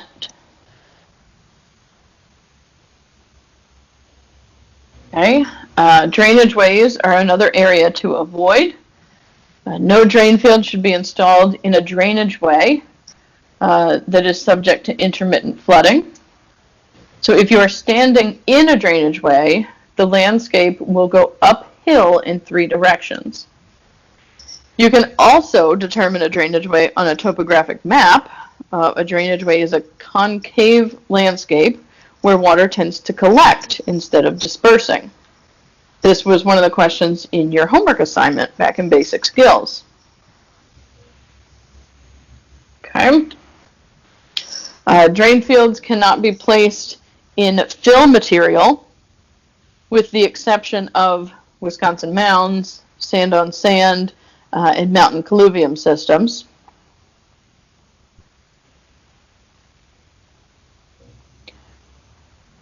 These 3 types of systems are specifically designed to use very specific fill in the dispersal area. But in this photo, you can see some bricks, there's probably some glass in there, and you can tell that this area, soil was deposited here, and I see 3 cars in the background, so maybe this was built up to make a parking lot. Okay. Placement of drain fields at the low point of a sinkhole is prohibited. Sinkholes occur when the limestone under the soil washes out and the soil sinks, hence sinkhole. Sinkholes can be direct conduits to the groundwater. Drain fields should be a minimum of 100 feet from the low point of a sinkhole. When I was living out in Kentucky, it's known for its karst topography. Out in central Kentucky and down into the Bowling Green area, where you'll find Mammoth Cave National Park. I definitely recommend it. But they joke in the Bowling Green area that the karst topography, the sinkholes leading to the caverns and such, they literally say this. Like, public officials say this, guys. Don't quote me on this. This is from Kentucky. They call it God's sewer system. It just makes me cringe thinking of all of the sewage that Kentuckians have poured down into sinkholes. Did it make anybody else cringe? Okay, good. I love the Chesapeake Bay, and I love karst topography. All right, the regulations specify that drain fields are prohibited from floodplains subject to annual or more frequent flooding lasting longer than 24 hours. Okay, Ryan, that is not why Kentucky basketball fans are the worst. All right, so here is a picture of a floodplain. You see normal conditions. You know, you might be tempted to put a drain field down in that low-lying area, but then the next tropical storm comes through and your drain field is going to be covered in water. And Rodney I asked you to take some pictures of a sinkhole where a ball field was built, and according to this message, you said you emailed me those pictures. So I'll be looking at those and sending them out to the group later on. But Rodney, in the originally scheduled group, said that there was a sinkhole so big that there was a softball diamond built inside the sinkhole. Okay, so Nicole's question is, can a drain field be installed in a floodplain that has flooding less than 24 hours? And your answer is yes, because by the regulations, it only specifies annual or more frequent flooding, and it has to last longer than 24 hours. But we would hope that other things in your site and soil evaluation might reveal that it's not a good place to install a drain field. Hopefully the soils would indicate that it is wet, or maybe the topo would show that it's in a drainage way, or maybe the topo would be such that it would be the drain field trenches wouldn't be smiling, they'd be frowning. Floodplains, again, with the sewage handling and disposal reg revisions, floodplains is something I'm hoping to fix. Maybe working with DEQ and other agencies to figure out a better way to say, keep your drain fields out of a floodplain. All right, the placement of drain fields in alluvial and colluvial deposits with shallow depths, extended periods of saturation, and possible flooding is prohibited. Okay, so on the left here, we have an alluvial deposit. You see these stones are rounded. I'm actually standing in a creek bed in Henrico County when I took this picture, looking for some arrowheads. And then on the right, we have a colluvial deposit. These were deposited by gravity. You see, it's just, I didn't take this picture, but it's likely on a mountainside, and these rocks have gone through the freeze and thaw and broken off and fallen down by gravity. All right. So you have to be very careful when you're evaluating alluvial or colluvial deposits, because these areas could be subject to flooding and saturation, but they might hide it. So just be very careful when you run into that. And you'll see some of this in Soils Week. Flooding. All right. When soils with shrink swell characteristics are observed, they should be rejected for drain field use. Drain fields are prohibited in soils with a percolation rate exceeding 120 minutes per inch.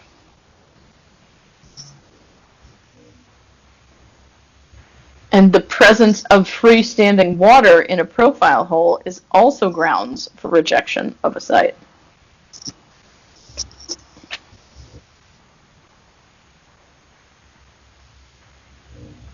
So, Section 593 includes several areas to avoid putting a drain field. Let's run through each of them again.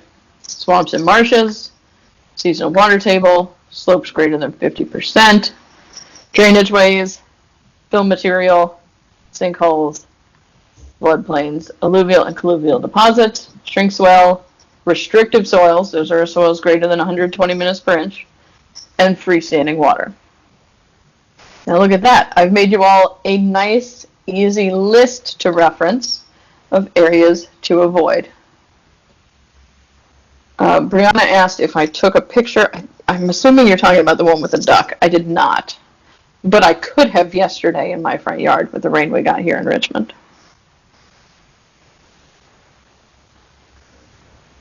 my mom is kind of obsessed with rubber ducks and buys them for my niece wherever she can find them. So some of them tend to roll over into my collection too. All right, we are on slide 110 of 124 slides. So now we're going to dive a little deeper into the details of the water table. So there are three types of water table we see in our work with on-site sewage systems. Permanent, the normal groundwater level, the seasonal water table. This is when the groundwater level is elevated seasonally, usually in the winter time, because the deciduous vegetation is not absorbing as much groundwater.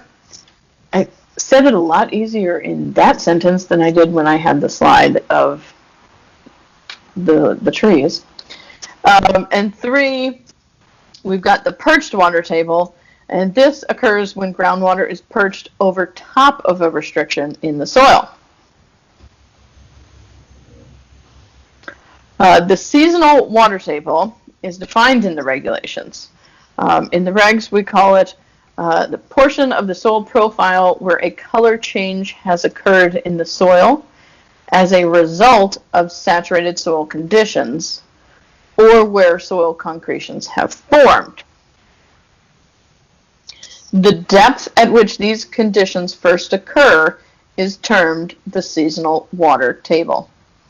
A little earlier in the chat, Catherine mentioned gray colors, means gray soil, she said.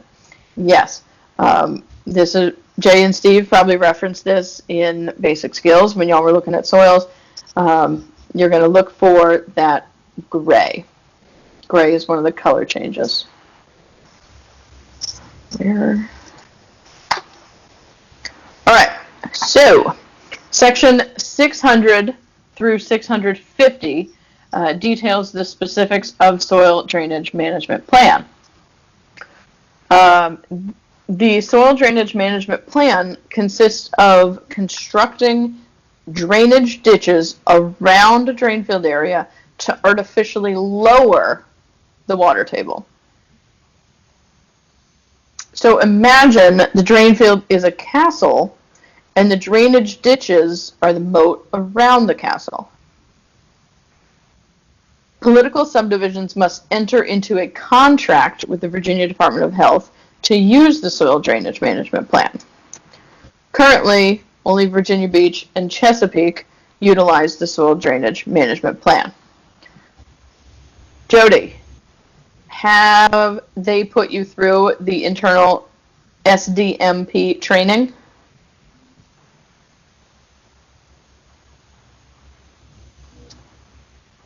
We don't know, Jody. We're never going to know now. Negative, Jody says. Okay. When I was working in Virginia Beach, they basically sat me down in the small conference room, like interrogation style, and broke down the soil drainage management plan for me. So we're going to talk about it briefly here because Jody, the only one from Virginia Beach, I don't have anybody from Chesapeake in the class this year. So instead of teaching all 25 of you all of the specifics, I'm just going to give a brief overview. All right, there are several standards a property must meet to use the soil drainage management plan. One, the area around the house and drain field must have at least 0.5% surface grading. Two, there must be drainage ditches constructed to divert water and lower the seasonal water table. Three, a French drain on one side of the area in lieu of an open ditch. Four, the receiving drainage system must be adequate in capacity to divert the water away from the site. Five, the drainage ditches must remain open and effective, so not covered or filled. Six, nothing else can be constructed within the ditched area except the drain field. No sheds, no garages, no pools, nothing. And seven, the property must be 3 or more acres in size, not including any swamp or marshland.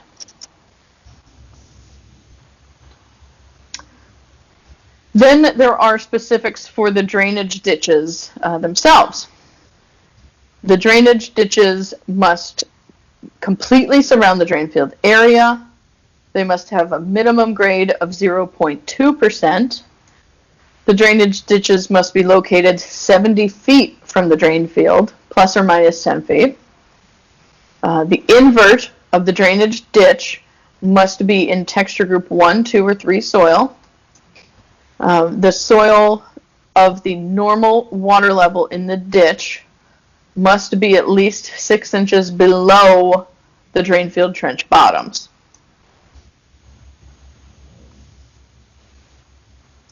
All right, table 4.2, this is our setbacks table, specifies the setbacks for the soil drainage management plan, aka water table depressor system. When I was in Virginia Beach, I dealt with this twice.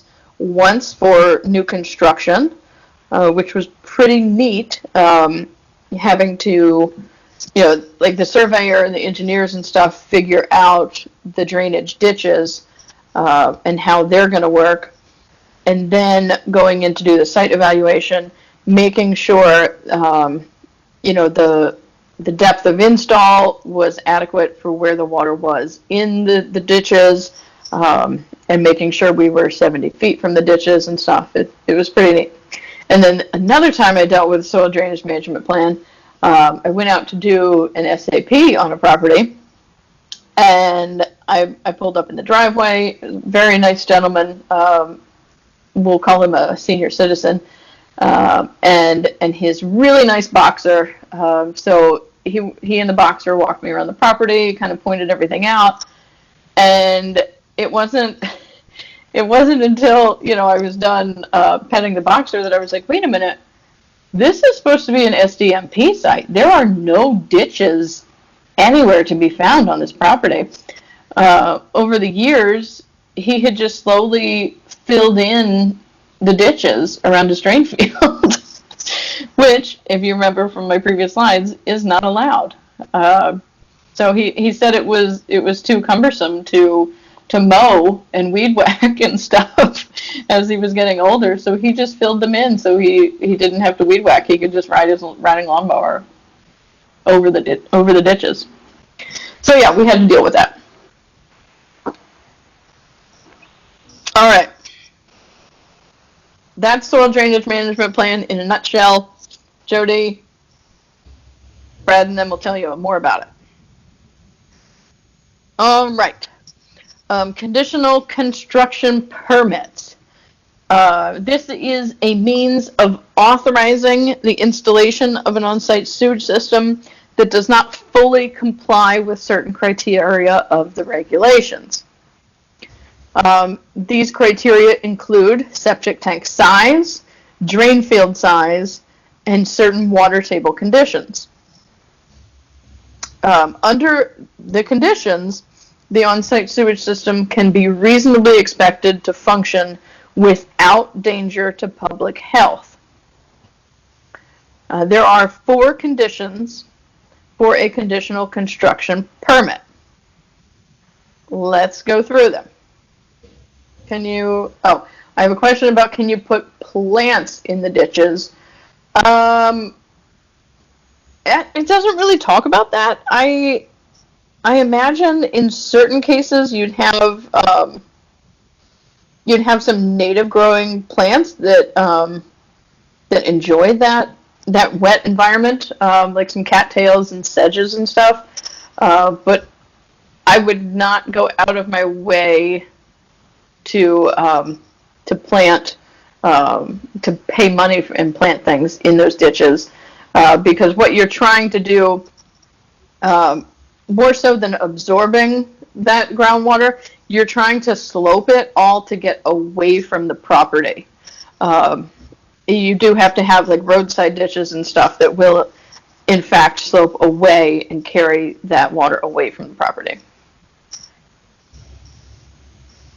Okay, so back to conditional construction permits.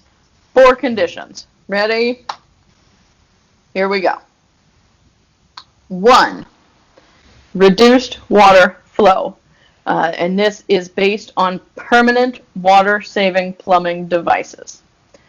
You can't just throw a low-flow shower head on and get a conditional construction permit. Two, limited occupancy. This is limitations on the number of persons occupying the building. For example, a 4-bedroom house could use a 6-person occupancy limit in order to install a drain field sized for 3 bedrooms.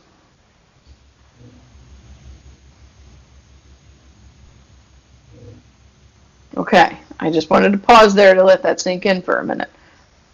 For example, COVID, my mom moving in with me, okay? I have, if I wanted my house to have 4 bedrooms so that my mom could have her own little living space, okay?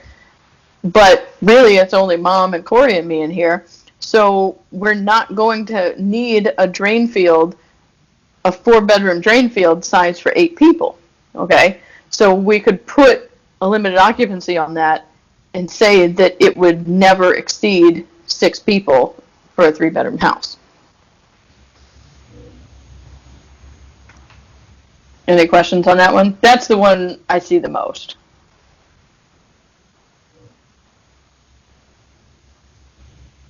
Okay, no questions. All right. Oh, question from Catherine. When they go to sell the house, okay, see, this is why people need to really understand what they're doing here.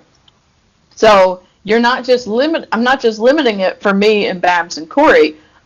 When I get that limited occupancy conditional construction permit, I'm limiting everything about this house to a maximum of 6 people. So when they go to resell the house, the realtor should be very careful not to advertise a 3-bedroom house. Okay, if they do, or not to advertise a 4-bedroom house. If they do, they need to specify that it's a 6-person occupancy limit. And we see this a lot with resale of houses. For example, I'm not gonna say the district that my dad lives in, but it is nearby. He bought a house. He moved from Ohio down here and bought a house advertised as a 5-bedroom house. I called up the EH supervisor and asked if I could get the Onsite info for that house, and guess what? The drain field's only sized as a 4-bedroom house, but they put that additional 3rd floor bedroom in the real estate and sold it as a 5-bedroom house. Luckily, it's just my dad and my stepmom there, but if I were to move in there and take Babs with me, we could definitely overload that septic system if we filled up all 5 bedrooms. Gawain asked if we have any jurisdiction over them falsely advertising if they do. No, we don't have jurisdiction per se, but I always emphasize to people that when you're buying a house on well and septic, don't hesitate to contact your local health department. And the best that we can really do is to put ourselves out there, make ourselves available to realtors and people in the home buying market for well and septic, because it can be tricky. So many people just flush and forget.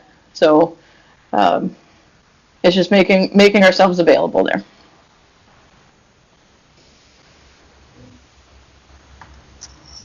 Okay. All right. The third condition is seasonal or intermittent use. For example, this beach house could use this condition if it was only occupied Memorial Day through Labor Day. That's our summer season. They can occupy and flush away, but then Labor Day comes, we, board up the windows, no more use until Memorial Day. And this is based on the seasonal high water table at the lowest level. All right, and temporary use for a specified time period not to exceed 1 year is the fourth condition.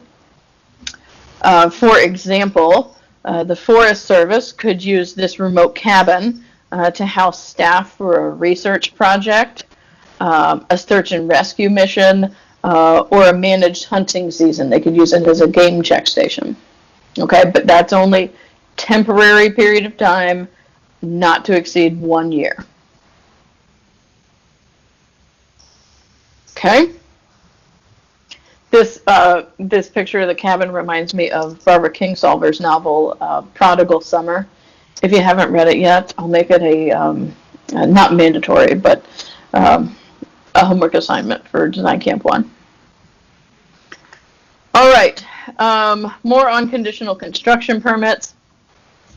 Because of the increased risk of failure, conditional permits cannot be issued if the drain field is within 200 feet of shellfish waters, recreational waters, or public water supply impoundments. Okay?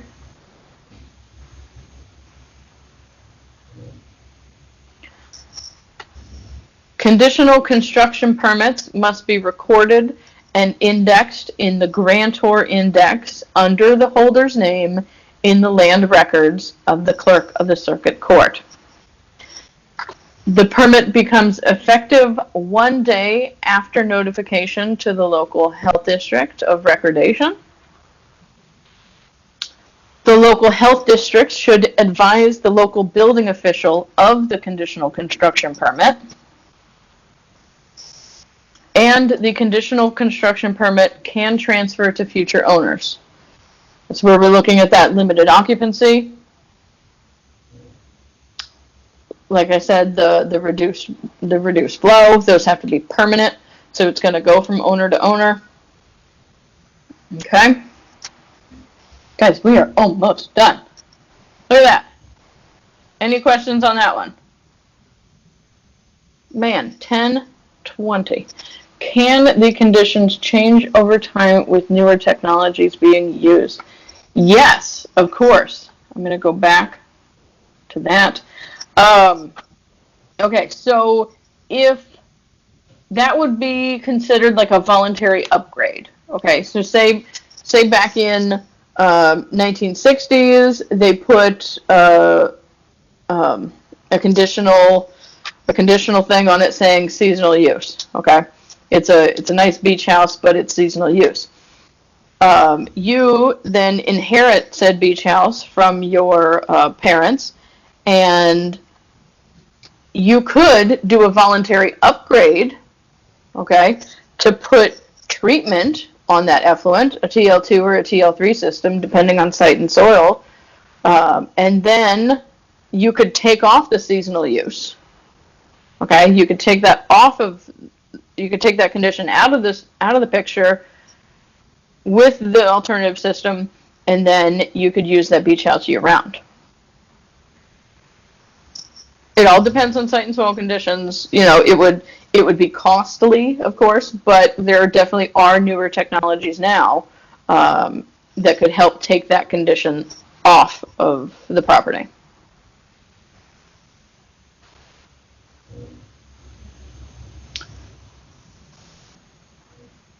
Yes, Gwen, I wish the beach house example was true also. And then Nicole asked for a conditional permit approval based on reduced water flow. What type of documentation will be shown or required? The regs don't specify any additional requirements for that one, but I would say that you want more proof than just, a Lowe's receipt for a low flow shower head. You know, you want to have that reduced flushing toilet. Maybe, you know, the high efficiency washing machines that we have. Like, well, that's not a permanent thing. Washing machines come and go. But low flow toilets. There are other means of low flow that I'm just not thinking of right now. Composting toilets. Brianna, get out of here with your composting toilet.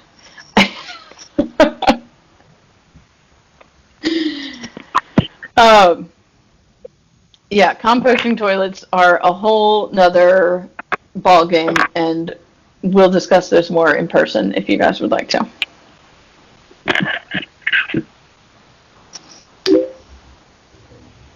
Yeah, I do have to say, I hear about the composting toilets more and more.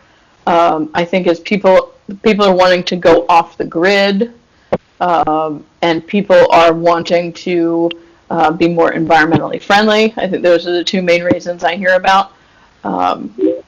And yes, the gray water homesteaders. Yep. So yeah, Catherine added that composting toilets are illegal in Loudoun by local ordinance. That's good news. A lot of interest in Franklin County. Yeah, that's because people are going down there out there for all your music festivals and stuff. Out there in the mountains.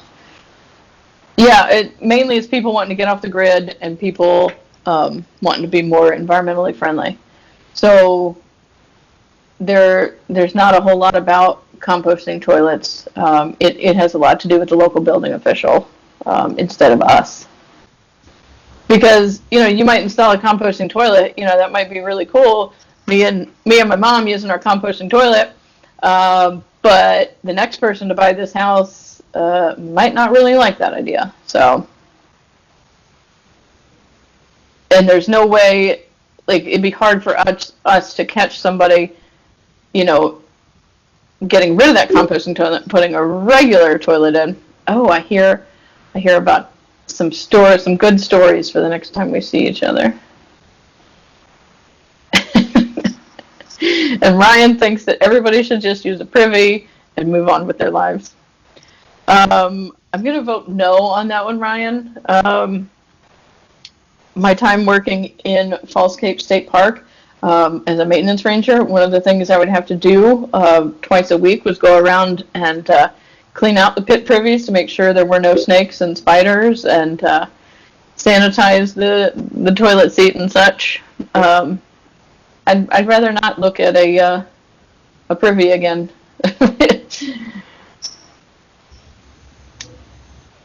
All right. Okay, so here's Corey on a log. This is our secret spot in the James River. When the water is high enough, it comes just over this log, and you can sit on it, and it's about 5 feet deep on the left side of the log, so you can jump off and stuff. It's a good spot. If anybody wants to come kayaking in Richmond, we can go out to my secret spot with Corey. Okay, so Corey says it's time to go play. It's 10:26. She's still sleeping. We do have homework, okay? I want you all to continue to read your sewage handling and disposal regs. You need to study tables 4.3 and 4.4. And then, we have a question. Anybody have a question? Okay. I do have a homework assignment.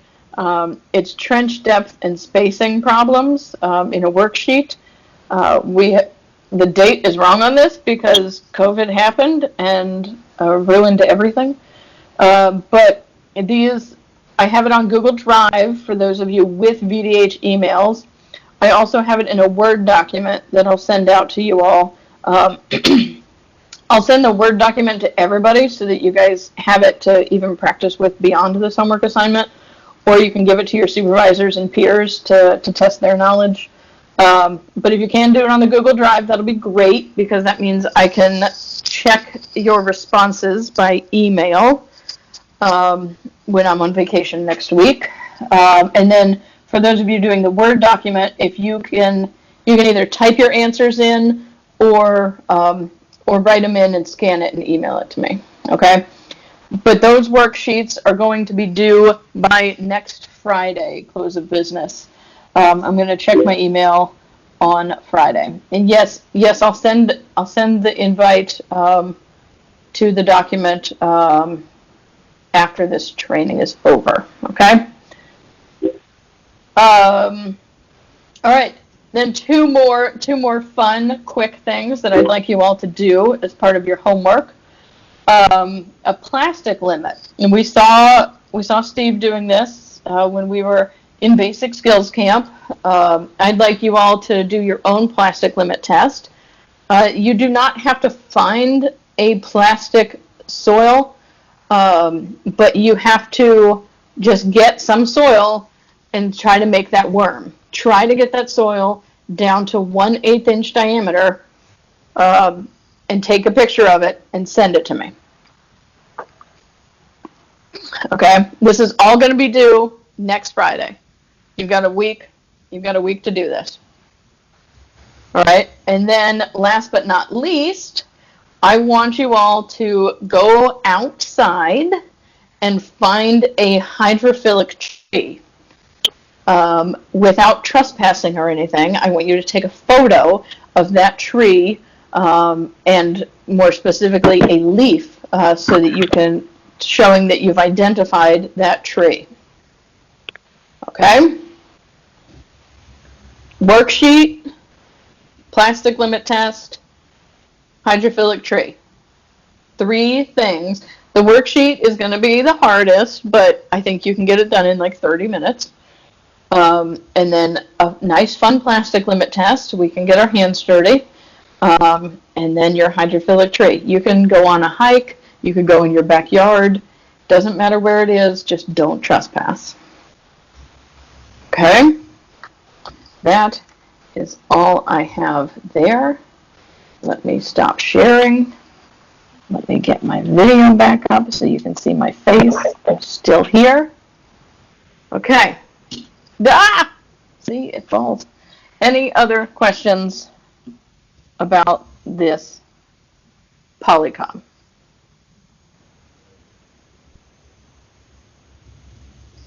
No questions. No questions. Okay. I thank you all for being here today. I'm leaving for vacation tomorrow morning. I will have my laptop, so I'll be checking email occasionally. And make sure you get that homework sent in. Next Friday, Scott is going to take the wheel for your Polycom. And I've written the script and everything, so hopefully he doesn't go too rogue on me and start telling all crazy stuff. But I'm thinking that next week's Polycom should be about the same time, okay? So whatever you guys want to do with that extra availability. I'm pretty proud of myself for being finished at 10:30. So, all right, let's see. One last shot of Corey. There she is. All right, you guys have a great weekend. Stay safe, stay healthy. I'll think of you guys from the shores of the Atlantic Ocean. All right. Bye, everybody.